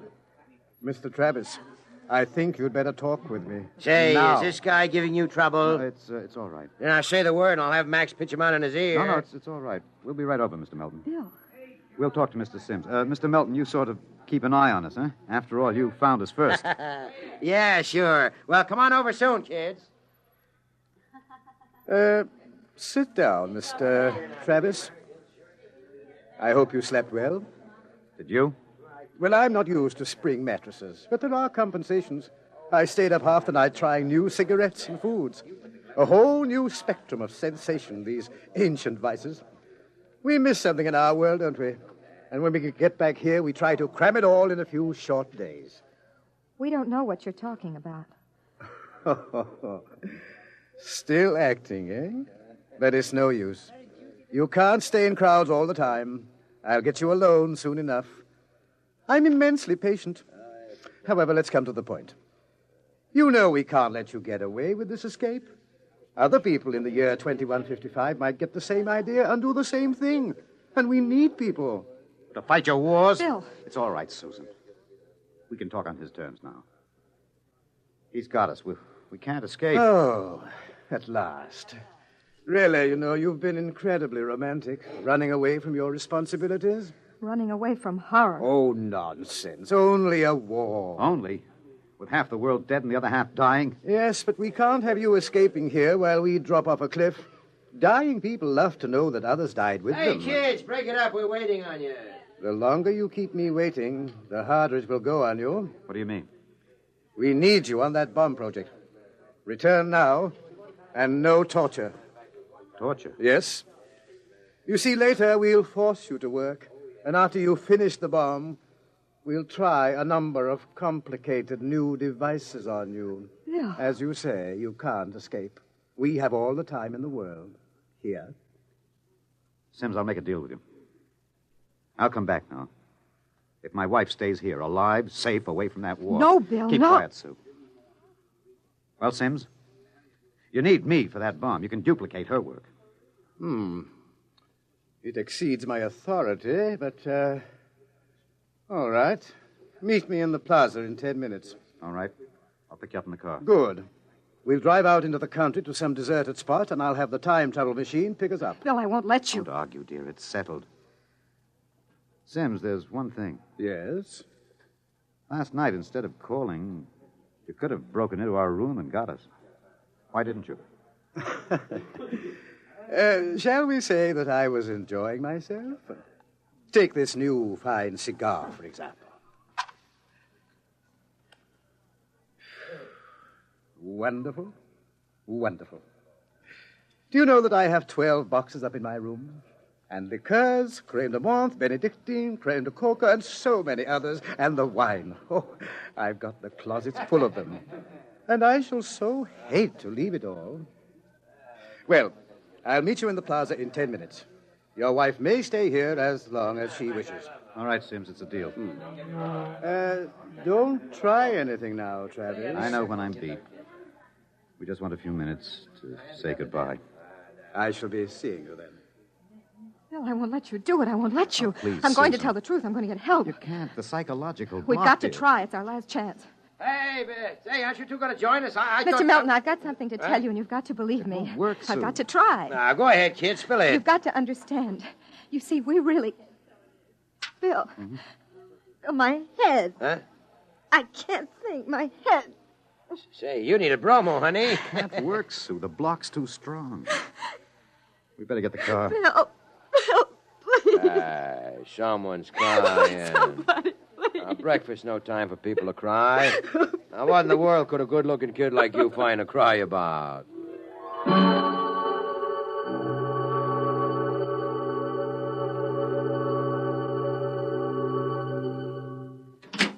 Bill, I won't let you do it. Don't make it hard, Susan. Let me go back with you. We'll get through some way. You think I'd let you go back to that war? Sue, please stop. We haven't got much But time. it was so wonderful here, Bill. Bill, please. There he is, smoking those Turkish cigarettes, waiting for There it. must be some way we can both stay here. Maybe there is. Bill, what are you going to do? Hang on, Sue, and duck when I tell No, you. Bill, you're heading right for him. He's not going to get either of us now. Down, Sue, down.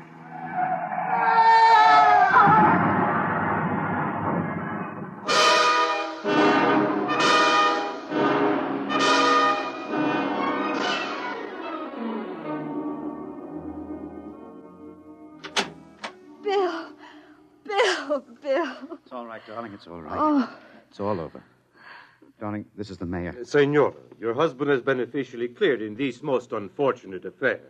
It is obvious this Senor seems Died of an unavoidable accident. An accident? Oh, yes, of course. Adios, senor, senora. Will they want to see you again? No. No, I'm clear. Oh. I lost control of the car. That's the way it stands. Oh, Sue, I hated to kill him. I've never wanted to do anything like that in my life.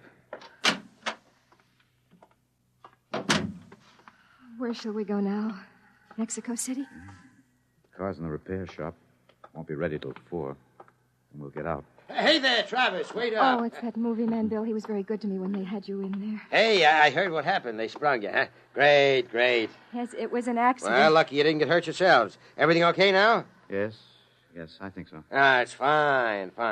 But you both look a little rocky. Say, you want to get your mind off your troubles. We're through for the day. Clouds fouled up our shooting schedule. We're going to put a header on it up at the hotel. Gloria's cracking the ice now. Well, maybe we will join you.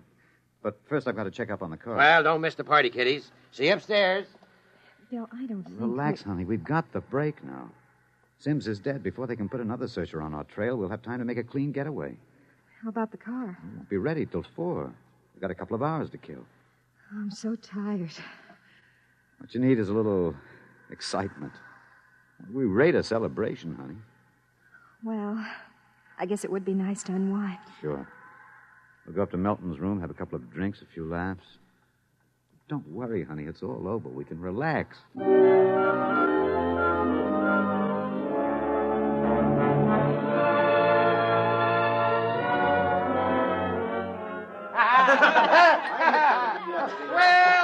Well, Kitty. Well, we thought we'd join you, Mr. Melton.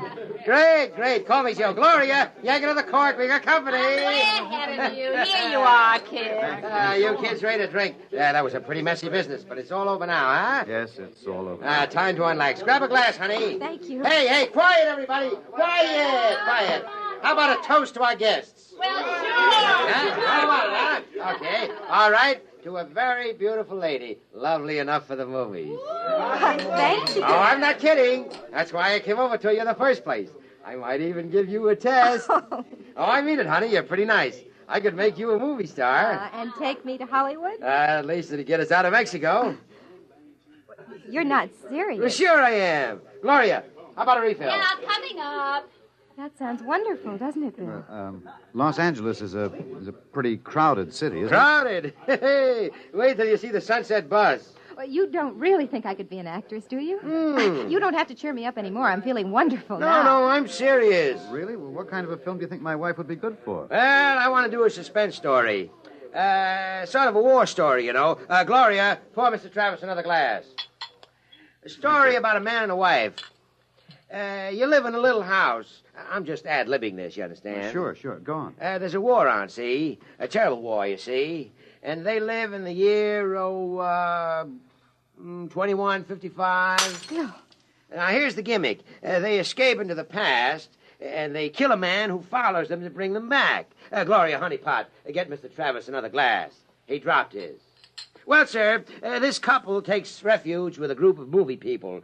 Safety in numbers, they figure. Bill? But the story goes on. This couple is terribly important for a new bomb. Let's call it the leprosy bomb. So the searchers figure out a way that they can get them alone in a hotel room. Shove a chair under the door now, Max. Yes, sir. You see, the searchers may work alone, or in groups of 8, so that if one of them's killed, the rest carry on. Don't you think that'd make a wonderful picture, huh, Susan? Don't you, Bill? You're not going to get us, Melton. Stand still. Look out! Put that gun down, Travis. Mr. Travis. Mr. Travis. Who is it? The manager. Your car is all ready. Shall I... Grab him! Let go of me. Let go! Let's not make things worse, Mr. Travis. Let me in. What were those shots? Let me in. The manager, he heard the shots. Let's get going. Let go of me. Let me in there. Let me in. He'll break down the door in a minute. Max, get ready to travel. Get a chair. Take a good look, Mr. Travis. Take a good look at 1955. You won't be seeing it anymore. Bill! Throw the switch! All right. Break it down. Who shot that? Where are they? I was at the door. I heard them inside. They're gone. The windows. No, the iron bars are undisturbed. What happened to them? They just disappeared, all of them. Senor, I think you had better send for the priest and the holy water. Later. They just disappeared. Look in the closet. Bottles. Hundreds of bottles. And boxes of 20 peso pure Havana filled cigars. These crazy Americanos. Why would anyone leave all this behind? Juan, never question providence. Bien. There is enough here to last us both for a month. I think we can look forward to a most happy future.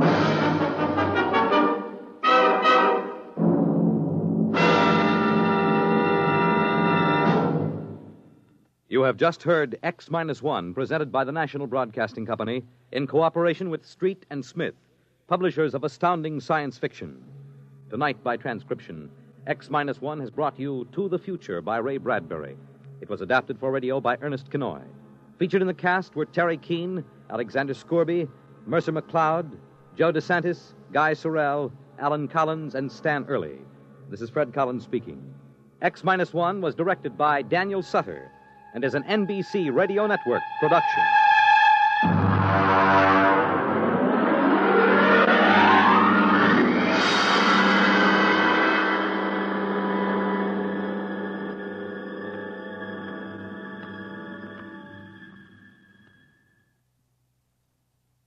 Next week on X-1, Ray Bradbury's story, Marionettes Incorporated. It's groomed for your interests. Weekday, NBC Radio.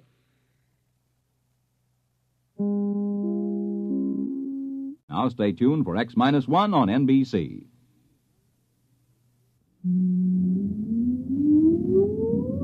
Countdown for blast off. X-5, 4, 3, 2, X-1, fire.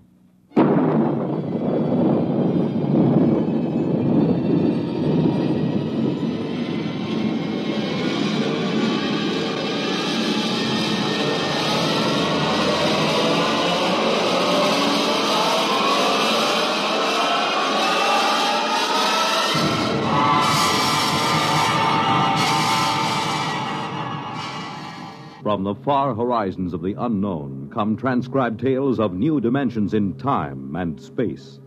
These are stories of the future, adventures in which you'll live in a million, could be years, on 1,000 maybe worlds. The National Broadcasting Company, in cooperation with Galaxy Science Fiction Magazine, presents X minus 1.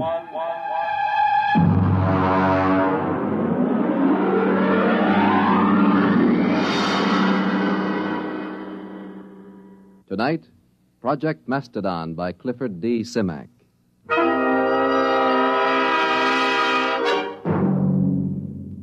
Mr. Secretary, may I present Mr. Hudson of, Macedonia.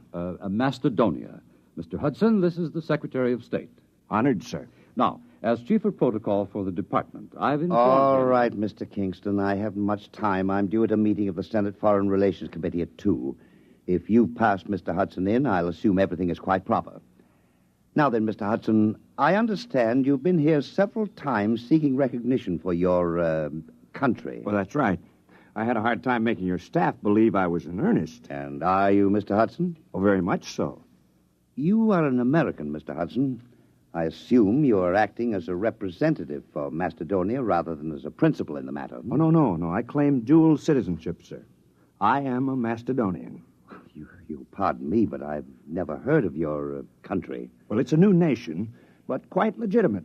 We have a constitution, a democratic form of government, duly elected officials, and a code of laws. We are a free, peace-loving people, and we are possessed of a vast amount of natural resources. And Please tell me, Mr. Hudson, just where are you located? I gathered it was somewhere in Asia. Oh, no. Technically, you are our nearest neighbors. That's ridiculous. Now, look here, Hudson, you can't... If you'll give me just a moment, Mr. Secretary, I have considerable evidence. I'll have to ask you to leave. I'm sorry, sir. Go ahead, Mr. Hudson. you've submitted a document signed by a certain Wesley Adams. Well, he's our first president. You see, we'd like to establish diplomatic relations. After all, we are a sister republic. We'd like to negotiate a trade agreement, and, of course, we'd be grateful for assistance under the foreign aid program. Naturally. Who wouldn't? Mr. Secretary. All right, Kingston. We're prepared to offer something in return for, one thing. Sanctuary. Sanctuary? I understand that in the present state of international tensions, a foolproof sanctuary is not something to be sneezed at. All right, Kingston, I think we've had enough. Show Mr. Hudson out.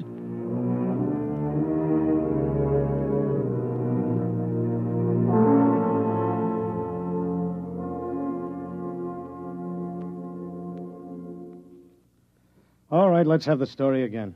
Look, mister, I don't want any trouble. Just tell the story again. You want to cooperate with the FBI, don't you? Sure I do. Sure, but I just don't want any trouble. All right, start over. You found the briefcase in the booth. Yeah, that's right. I brought my beer over from the bar, you know? And this fella just went out a minute before, so I figured he must have left it. I run after him. You didn't see him, though? No. So I just kind of looked in the briefcase. You know, I mean to identify it. That's all. I don't steal. Then you came to us. Yeah, that's right. I mean, after all, when I saw that stuff, well, I just figured I was way over my head, you know? All right. Don't say anything about this, do you understand? We'd rather you just forgot the whole thing. Oh, sure. Listen, some things I don't want to remember. You know?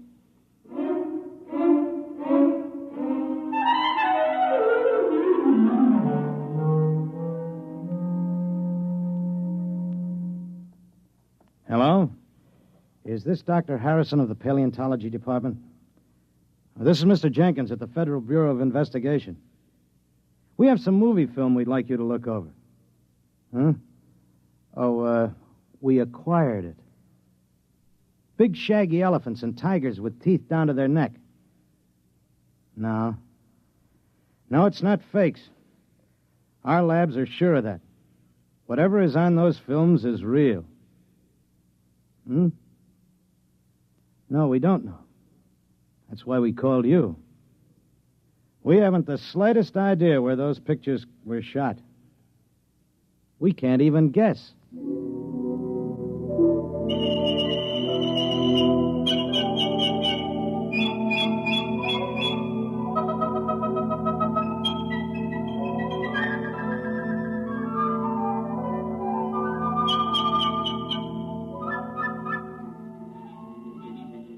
Ow!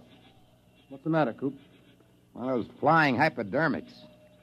This is a fine, healthy spot. Mosquitoes as big as hummingbirds. Oh, careful, son. You're knocking the climate of the capital city of Macedonia. Yeah, some capital city. One palm tree and a Boy Scout pup tent. Wes, this is the wildest thing we ever did.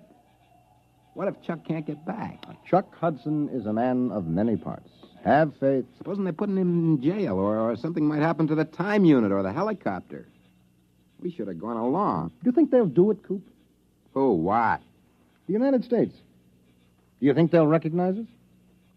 Not if they know that Macedonia is the United States 50,000 years ago. That's why we have to get legal recognition first, otherwise it wouldn't be safe. Well, there goes that mastodon again. Good old Buster. Where is he? Right there. Over by the grove, see? He's lonely. What? He probably is. He must have been run out of the herd by some younger bull. That's why he hangs around like some homeless dog. One thing worries me, Wes. I know you dreamed up the time unit, and we all chipped in for the helicopter, but can you just claim territory on your own like we did? Why not? We found it, it's ours. Hey, Buster's coming this way. Give me the rifle. No, wait. Maybe he's only bluffing. If that mastodon comes through here, he'll stomp everything flat. I'll give him 3 steps more. It'd be such a shame to plaster him. He's such a nice old monster. One more step and he gets it.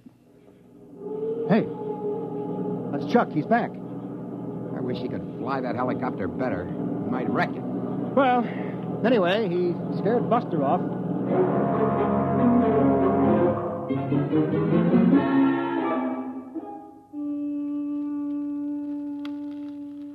Poke those fires up, Wes. No, they're high enough, Coop. You don't want a saber-tooth waltzing through here, do you? Well, we better get a stockade up. You know, some night a herd of mastodon will come busting in here, and if they ever hit the helicopter, we'll be dead ducks. We'd never get back. We'd be stuck back here in the Pleistocene age. I won't feel safe till we get another helicopter. Those mastodons carry a lot of ivory. And the mammoths up north. Oh, sure. And get socked in the jug for smuggling ivory? The only way to cash in on the time unit is to get diplomatic recognition for Macedonia. We've got a good case. You said so yourself. A saber-tooth? Down by the Grove. I don't like that. Sounds closer. Hey, poke up that fire, will you, Coop? Oh, well, that's Buster. There he is. He's tangling with a saber-tooth. I'll lay 3 to 5 on Buster. Cat's drawing blood. I'll take $5 of it. Come on, Buster. Roll on him, will you? Cat's on his head now. Hey, he's coming this way. Look out! Wes, turn him. Shoot.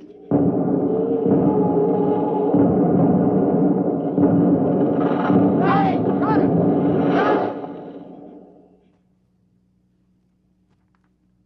Is he dead? Yeah. The tiger's gone. He won't get far. Neither will we. Oh, no. No. Yeah, good old Buster. Trust him to drop dead right across the helicopter. Well, we can fix it, can't we? We probably won't even be able to roll Buster off of it. The rotor blades are twisted and the frame is a mess. A total mess, gentlemen. We are in trouble. Macedonia faces a crisis.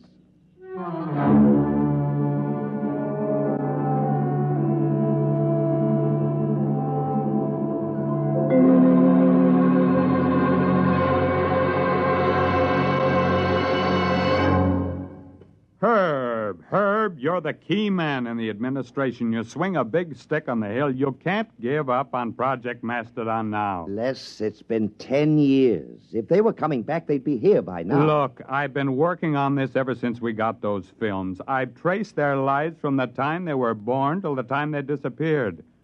Adams was the brains. The other two were quite capable of helping him carry it out. Hudson knew all the angles. Les, I've sneaked your appropriation through 4 times. Now, there's a limit. But I've got the proof. We've had every paleontologist in the country go over those films. They couldn't be faked. Who would know to put lynx tassels on the ears of saber-toothed tigers? Who would know that young mastodons were black? And the location.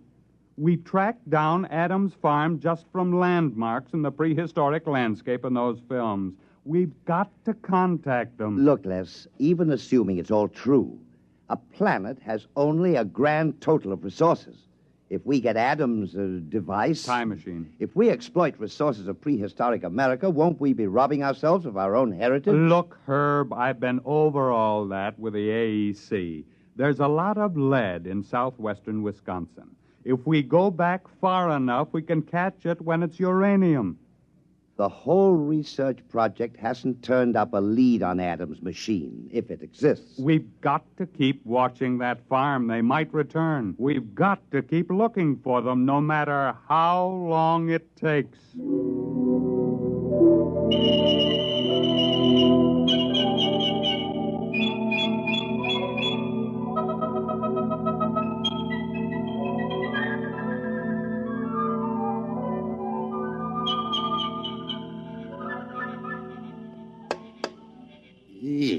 Listen, Wes, we can't stay around here much longer.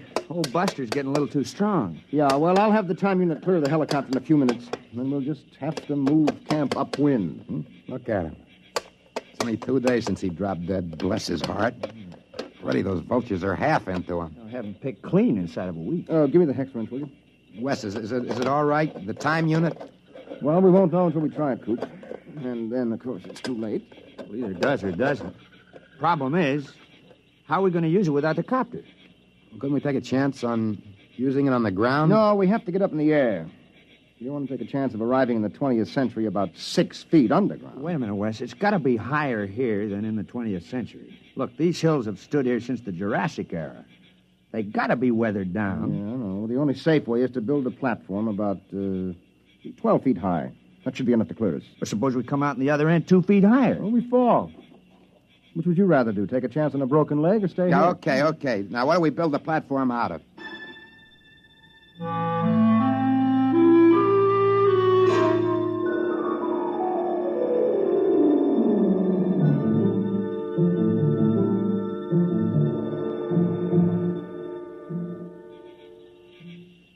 There you are, Wes. All right, I got it. Chuck, comes the next stone. Now, wait a minute. Hey, look out. You want the whole pile to come down? I'm sorry. Okay, Wes, hand it up. Yep. Give me. That's about 12 feet, isn't it? Well, it ought to be. It took us 10 days to pile it up. Look out, I'm coming down. All right, don't start an avalanche. Well, pretty soon we'll be able to start all over again. Mm-hmm. If the unit works. Yeah, that isn't all. We don't have any proof we've been back here. We'll be stone broke.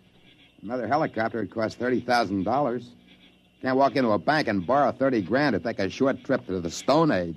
Wes, where do you figure we are? I mean on the farm. Well, I think we're clear of the barn and the silo. I hope so. The way I figured, we're astraddle that barbed wire fence at the south end of the orchard. Well, we might as well give it a try. All right, I'll get the unit. You two climb up on top of the pyramid.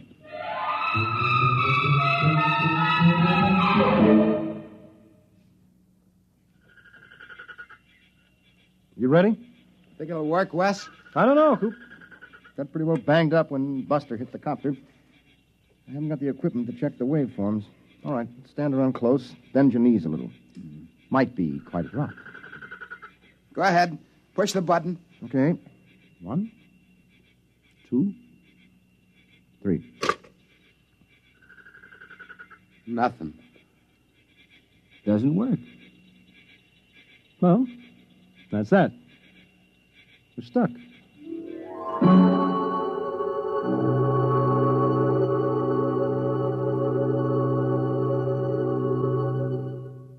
I'm sorry, Les. There's nothing you can do, Herb.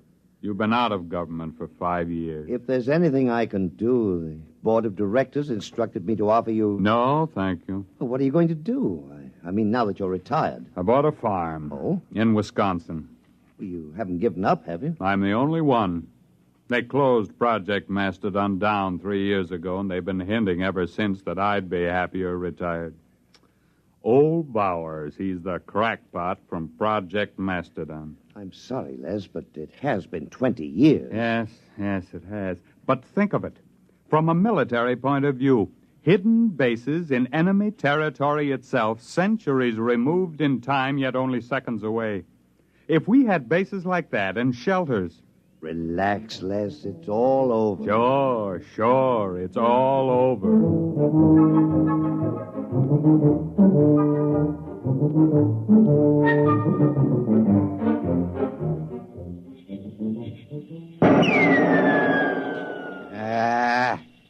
Missed. You should be more careful. We've only been stuck a month now. Someday we'll run out of ammo, and then it's bows and arrows. It's cold. There'll be snow soon. Coop, I'm worried about Wes. He takes it pretty hard. As long as he's tinkering on that time unit, he's happy. Oh, he isn't going to repair the unit. He hasn't got a chance. Back in the workshop with the tools, maybe. Well, anyway, the hunting's great. Well, maybe we better start saving bullets for big game. We won't be lords of creation around here long without our guns. Yeah, and if one of us gets sick or breaks a leg, well, nobody lives forever. Wes is the lucky one. He's got that time unit to tinker with. Come on. We better get back to camp.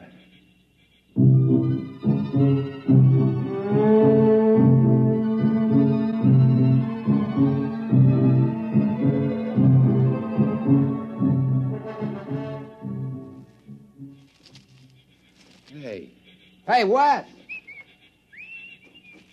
Come on. Wes! Wes! There's no sign of him. Wait, there's a note on the door. Wes! Never mind, listen. Dear guys, I don't want to get your hopes up again and have you disappointed, but I think I may have found the trouble. I'm going to try it out. If it works, I'll be back to get you. Wes. What, a fool? That unit can't work. He must be off his rocker. Wait a minute. Coop, look, that pyramid. It took us 10 days to pile those stones up. It's gone. The pyramid of rocks. It's gone.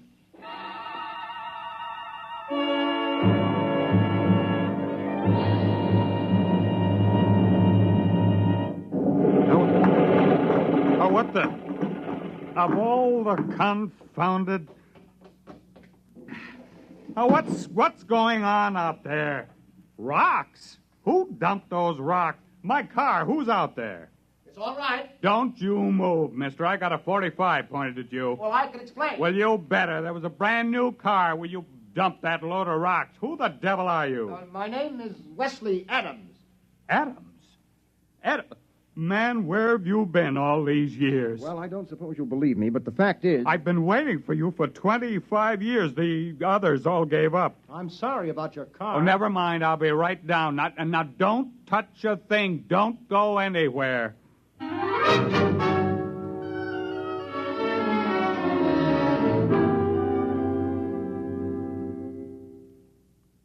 Can't be 25 years. It's only been a few months in Macedonian time. 25 years. Man, it's been a long wait. The unit must have been badly calibrated.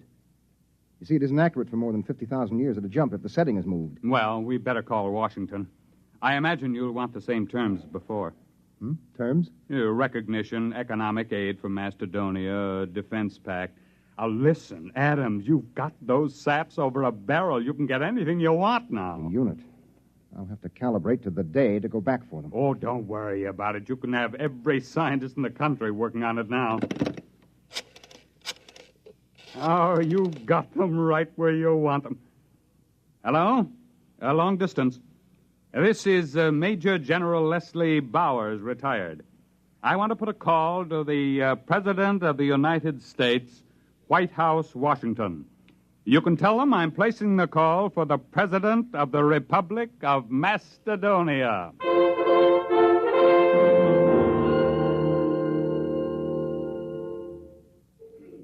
Come on, Og, son of fire. Put another log on. It's cold. It's good cold storage for the furs. Boy, when Wes gets back, we'll be millionaires. Furs, ginseng root, ivory. If he gets back. It's been 5 years. He'll come back. I feel it in my bones. Well, he better find it before we get too old to enjoy anything. Unfortunately, there's no Social Security in Macedonia. Don't you worry. Wes is working on it right now. I can feel it.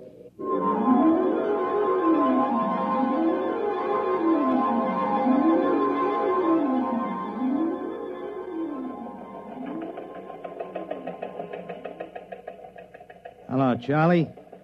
Some just came through on the ticker. I want you to get a background story on it. And we just recognized Macedonia. What? How should I know where it is? Look it up in the encyclopedia. Huh? No, the item says formal recognition was delayed 5 years until communication could be established. Certain technical difficulties. What? I don't know. Wherever it is, I don't see what difficulties could hold up 5 years. It stands to reason wherever the place is, you could walk there in 5 years. Nah, it's not important. You know these postage stamp countries. Monaco, Luxembourg, they're all alike. What's so different about Macedonia?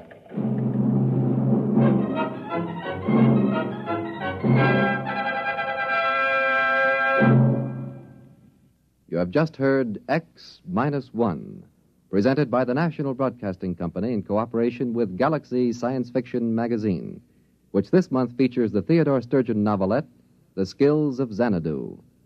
When a malignant world endangers another, surgery is the usual answer. But perhaps there's another solution, to kill it with kindness. Galaxy magazine on your newsstand today. Tonight, by transcription, X-1 has brought you Project Mastodon, a story from the pages of Galaxy written by Clifford D. Simak and adapted for radio by Ernest Kenoy. Featured in the cast were Floyd Mack, Dick Hamilton, Charles Penman, Raymond Edward Johnson, Frank Maxwell, Robert Hastings, John Larkin, and Joseph Julian. Your announcer is Jerry Damon. X-1 was directed by Daniel Sutter and is an NBC Radio Network production.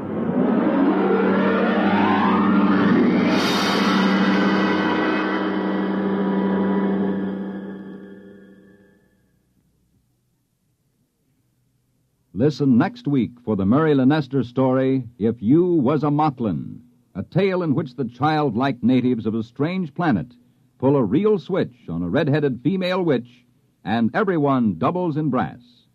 That's next week on X-1. In just a moment, X-1. But first...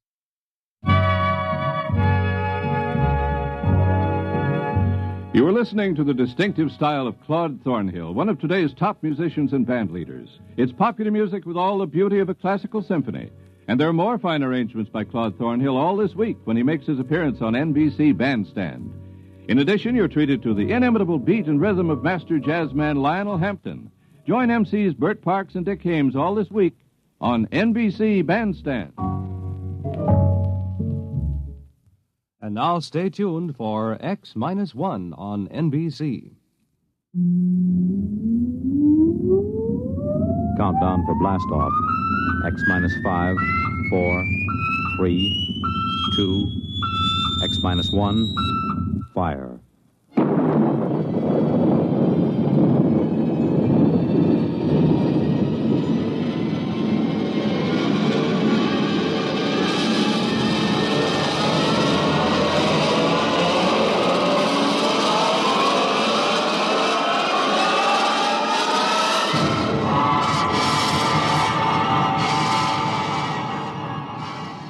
From the far horizons of the unknown come transcribed tales of new dimensions in time and space. These are stories of the future, adventures in which you'll live in a million, could be years, on 1,000 maybe worlds. The National Broadcasting Company, in cooperation with Galaxy Science Fiction Magazine, presents X-1.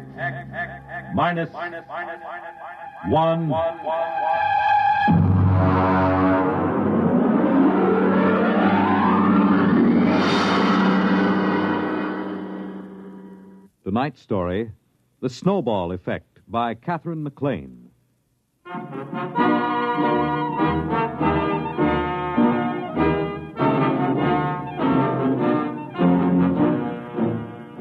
I took over the university at a time of crisis. For one thing, we had been placed on probation by the conference for overpaying football players by 100%, and one half of the varsity was penalized a year's eligibility. On top of that, I was called in by Mr. Harvey J. Grover of the Board of Trustees. We had lunch at 21 on his expense account, and after the Napoleon brandy, he lowered the boom. Dr. Holloway, the university is in crisis. I know, Mr. Grover, I know, but I'm assured that our scouts have turned up several likely zinc miners in Colorado. You can assure the board that we'll have a line to reckon with next season. I'm not talking about football. There are other things at the university, I'm told. Well, of course. Holloway, as president of the university, you've taken on a grave responsibility. I know. I don't mind telling you the board has been gravely concerned. The number one problem facing us is academic freedom. It is? You're darn tooting. We want every academic department free from debt, running in the black. Is that clear? Academic freedom, huh? I see. Any faculty that can't support itself by grants, bequests, corporation or government contracts is out. All of them? Down to the last assistant instructor. Look, Holloway, I'll put this to you straight. Most of the board was against hiring you. They had a bright young plant manager from General Products they said could show a profit from a candy store in the Mojave Desert. But I stood up for you. Why, thank you, sir. I told them the president of university has got to be at least a high school graduate or it doesn't look good. You know, you did graduate from high school, didn't you? Oh, yes. And college, too. I got my master's at Harvard and my doctorate at... Never mind. Let's not go too far. Have you got this straight now? Oh, yes. I've got to make a profit on the candy store. I mean, the university. That's right. Oh, and, Holloway... Yes? How many zinc miners did you say we dug up?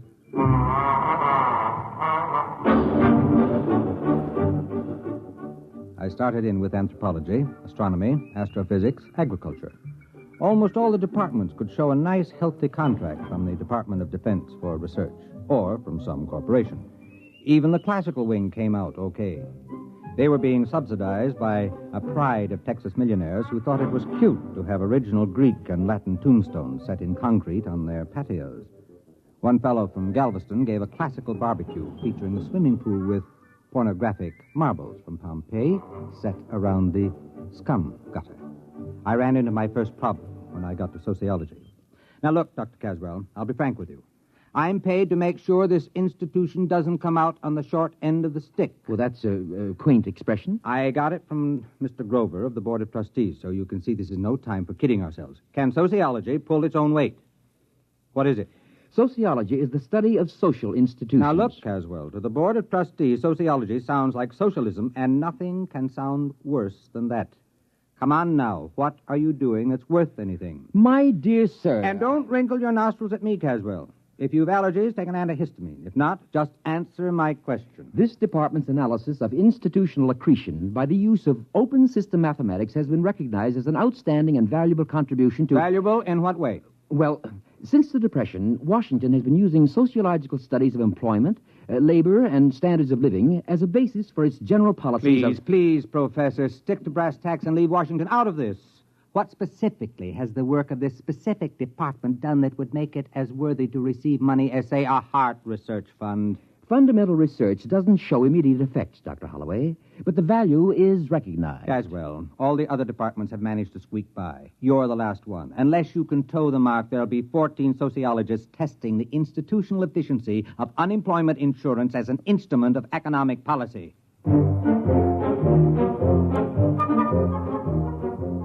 Caswell knew I had him. Unless he could show me how his department could scratch a buck together, I'd have to expunge his name from the catalog and have him drummed out of the faculty club. I'll hand it to him, though. He glared from behind his pince-nez, and sliding into his lecture manner, he started his con. Institutions, organizations, that is, have certain tendencies built into the way they happen to have been organized, which cause them to expand or contract without reference to the needs they were founded to serve. I have developed a form of socio-mathematics to plot these factors, and by comparing formulae...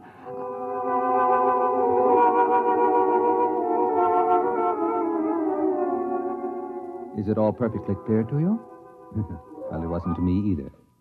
I grasped the idea that he could tell whether an organization would get bigger or smaller and why, and so I asked him for proof. Well, I could give you a demonstration. How quickly?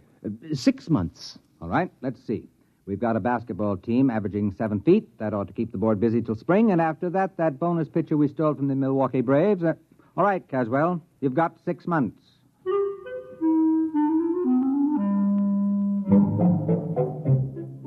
I forgot about Caswell and sociology department for a couple of days while I went back to convincing semi-literate millionaires that they might as well leave a couple of millions to the university rather than have the federal snap it up in inheritance taxes. I was onto a real beaut.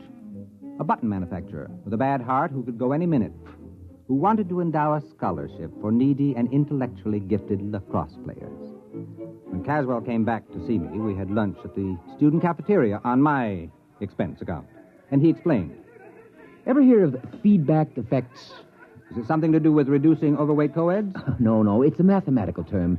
You might call it the snowball effect. You mean like rolling a snowball downhill? That's right. It grows. Now, here's the mathematical symbol. That spiral? That's the formula for the general growth process.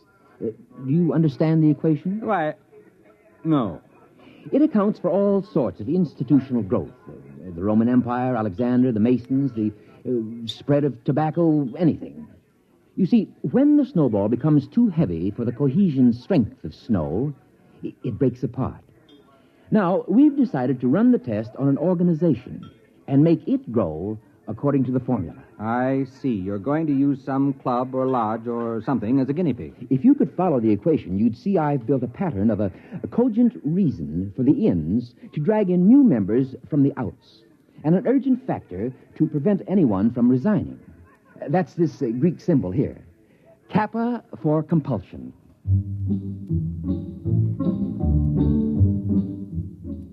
I suggested a few changes in the organization plan, and we finally worked out a setup that was nice and simple.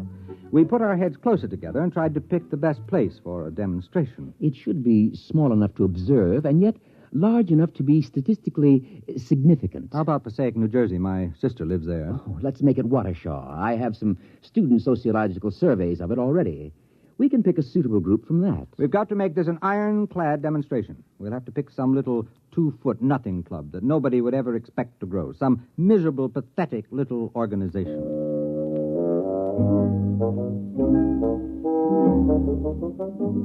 We found the perfect test guinea pig. the Watershaw Wednesday night sewing circle. Caswell and I drove over next Thursday night to a meeting.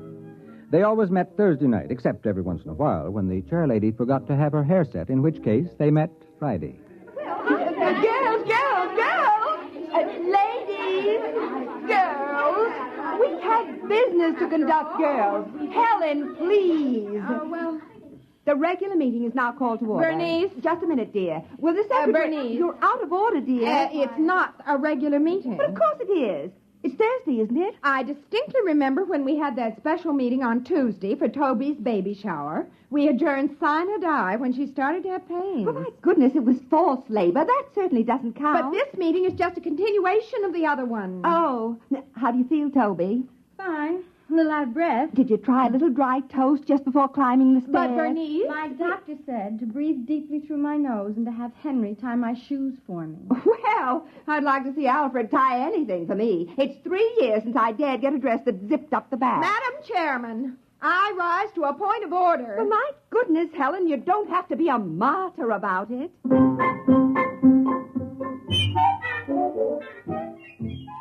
That's the way the meeting of the Watershaw Sewing Circle went on. After a prolonged parliamentary battle, the point was finally carried that this was the tail end of a previously adjourned special meeting. At this point, the secretary, who had shorthand training, read the minutes. It was moved by Harriet that a vote of confidence be registered in the administration of the club's business by Bernice. The motion was seconded by Elsie, who said she thought it was only fair because Bernice didn't even have an unlimited phone. And look at all the calls she had to make on club business.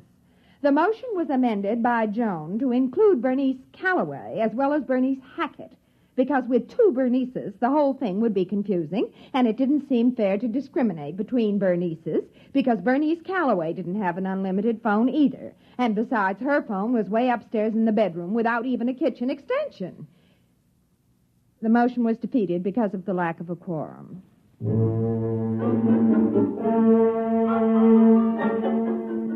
Finally, the new business of the meeting was reached, and Bernice, introduced Professor Caswell and myself as observing professors doing a survey of charitable institutions. After the business meeting, brownies, sponge cake, and apricot peekaboo cookies were served with coffee. Caswell and I drew the unlimited Bernice aside.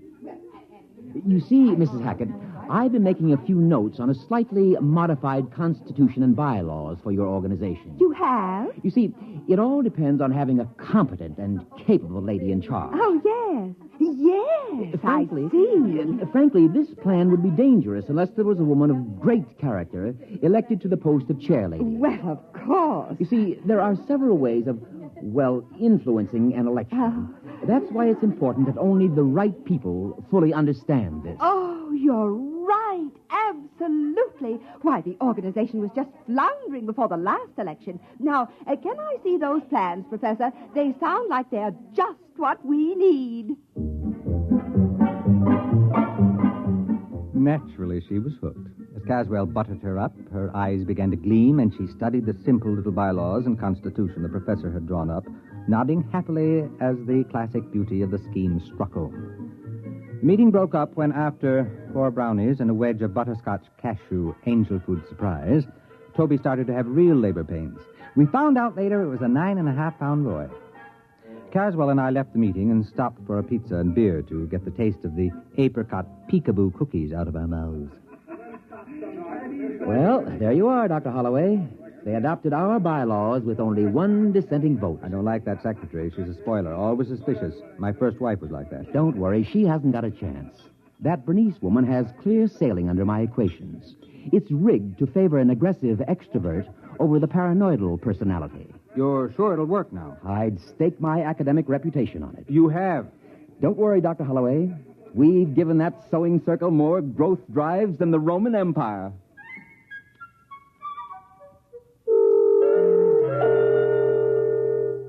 We let the whole thing gel for a while. About 4 months later, I shook loose from my schedule and dropped over to see Caswell. He looked up from a student paper on the correlation of Bermuda shorts seen at Madison Avenue and 46th Street to the swing towards Democratic candidates in the Corn Belt. good morning, Dr. Holloway. Good morning. Caswell, I just wanted you to know we hadn't forgotten you. And now, about that sewing club business, I'm beginning to feel the suspense. Could I get an advance report on how it's coming? Well, I haven't been following it that closely.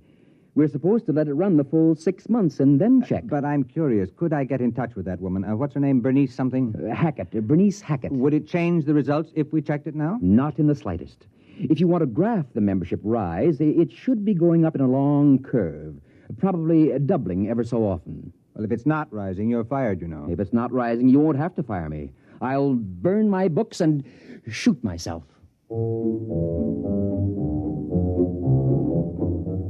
I went back to my office and put in a call to Watershaw.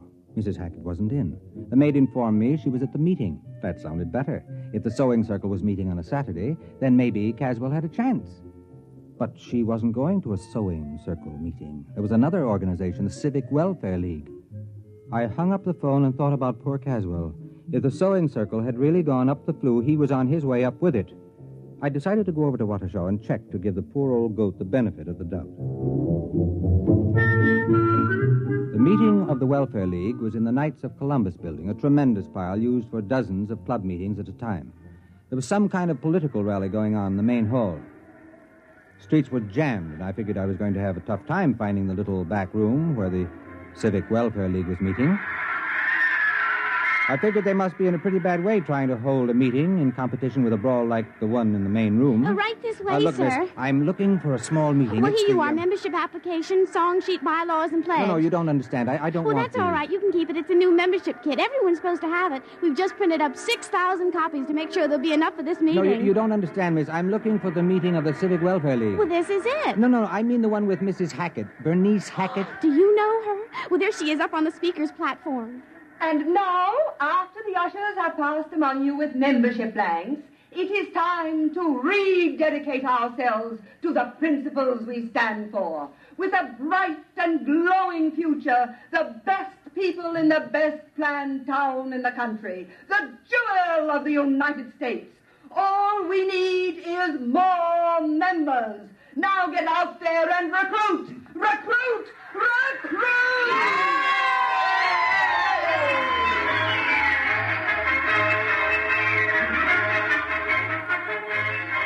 I cornered Bernice Hackett at the speaker's table. She had a clear, sparkling look to her eye, and she was dressed in a trim gray suit with a towering feather on a small hat. A clutch of pretty junior ushers, all with goose pimples showing above strapless formals, clustered about her. I managed to get to see her in the back room while the mayor was addressing the meeting. Hello there. It's a pleasure to see you. What happened to the sewing circle? Oh, it's just a little change, that's all. Helen, dear. Yes, BH. Send those wires out to the senator in Washington. You can tell him we want his support on the slum clearance or else. Check. Now, let's see, where were we? Oh, yes. We started growing by amalgamating with other small charity groups. Worked much more efficiently that way. Bernice, we're running out of membership blanks. Call the printer. He's got instructions to keep the type standing. Check. Naturally, we had to change our name each time, but we've still got the same constitution and bylaws, the ones you professors worked out for us. Then you've been growing. Oh, dear, yes. Bernice, what do we do about the town board of aldermen? I explained to them they can't get in at a group rate. Each one will have to join separately. Check. Oh, yes, Professor. We're growing and growing and growing.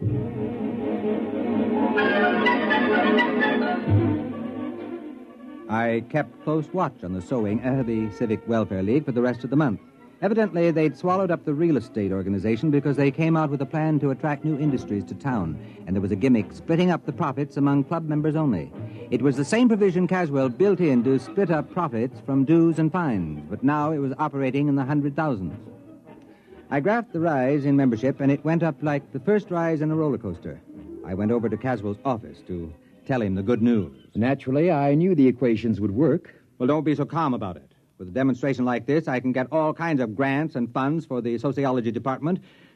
You'll think it's snowing money. Well, naturally, I expected this. I haven't been following the test at all, but I was quite confident. I don't mind admitting I wasn't. Well, that organization sure blew up. Now, let's see the formula for stopping it. Oh, I didn't complicate the organization with negatives. I wanted it to grow. It falls apart naturally when it stops growing for more than 2 months. You remember, we built into it the idea that the members know what happens if the membership stops growing. Why, if I tried to stop it now, they'd cut my throat. Yeah, they sure were enthusiastic at that meeting. No, we'll just let it play out to the end of its tether and die of old age. And when will that be? Well, it can't grow past the female population of the town. There are only so many women in Waukesha, and some of them don't like sewing. Sewing? Caswell. What's the matter? Are you sick? You haven't been following the experiment? Why, no. I told you I haven't even thought about it since we started. Well, they wanted to expand, and they weren't going to let sewing stand in their way. They went from general charity to social welfare schemes to something that's pretty close to an incorporated government. They're now filing an application to change their name to the Civic Property Pool and Social Dividend Membership Combine. Well, very interesting. I hadn't thought of that. Fascinating. Dr. Caswell, tell me, where does the formula say it will stop? Oh, I shouldn't worry. It stops when you run out of people to join it. After all, there are only so many people in Waukesha. It's a pretty small town. Yes, it is. Doctor, they've opened a branch office in New York.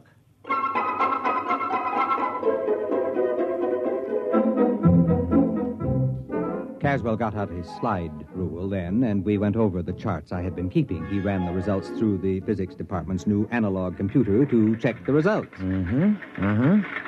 Yes, it checks. Well, now, allowing a certain lag of contagion from one nation to another, language and cultural barriers, it'll reach total world population in 12 years. About 1 week after that, various isolated pockets, Australian Bushmen, Tibetans, African pygmies, will all be members. You mean only 12 years? Give or take a week, 12 years. The whole world? Well, there is something to be said for a worldwide government. Many people are definitely in favor of it. But under Bernice Hackett, the whole world? Oh, you asked me for a demonstration. The equation works. But what happens when the whole world is organized and there are no new members? Well, 2 months after the organization stops growing, it collapses. It's built in the formula. Yes, but what happens then? Oh. Well, I haven't the faintest idea. I haven't carried the equations that far. Look, Caswell, whatever happens, I don't want anyone to ever pin this on me. From now on, if anyone asks me, I never heard of Waukesha. Well, that was 12 years ago. I think Caswell and I are about the only men on Earth who don't hold membership cards in the United Terrestrial Civic Welfare and International Property Pool. Bernice Hackett, Global Administrator. It's a race against time now. There hasn't been a new member in a week and a half, and Bernice is anxiously awaiting news from the first Mars Expeditionary Fleet. And as she says, if only they find life there. We need new members, desperately. You have just heard X-1, presented by the National Broadcasting Company in cooperation with Galaxy Science Fiction Magazine, which this month features The Stars, My Destination, the first installment of a 4-part serial by Alfred Bester, a brilliant novel on teleportation in the world of the future. Galaxy Magazine, on your newsstand today. Tonight, by transcription, X-1 has brought you The Snowball Effect, a story from the pages of Galaxy written by Catherine McLean and adapted for radio by Ernest Kenoy.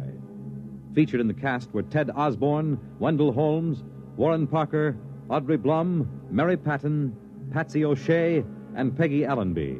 Your announcer, Fred Collins. X-1 was directed by Daniel Sutter and is an NBC Radio Network production.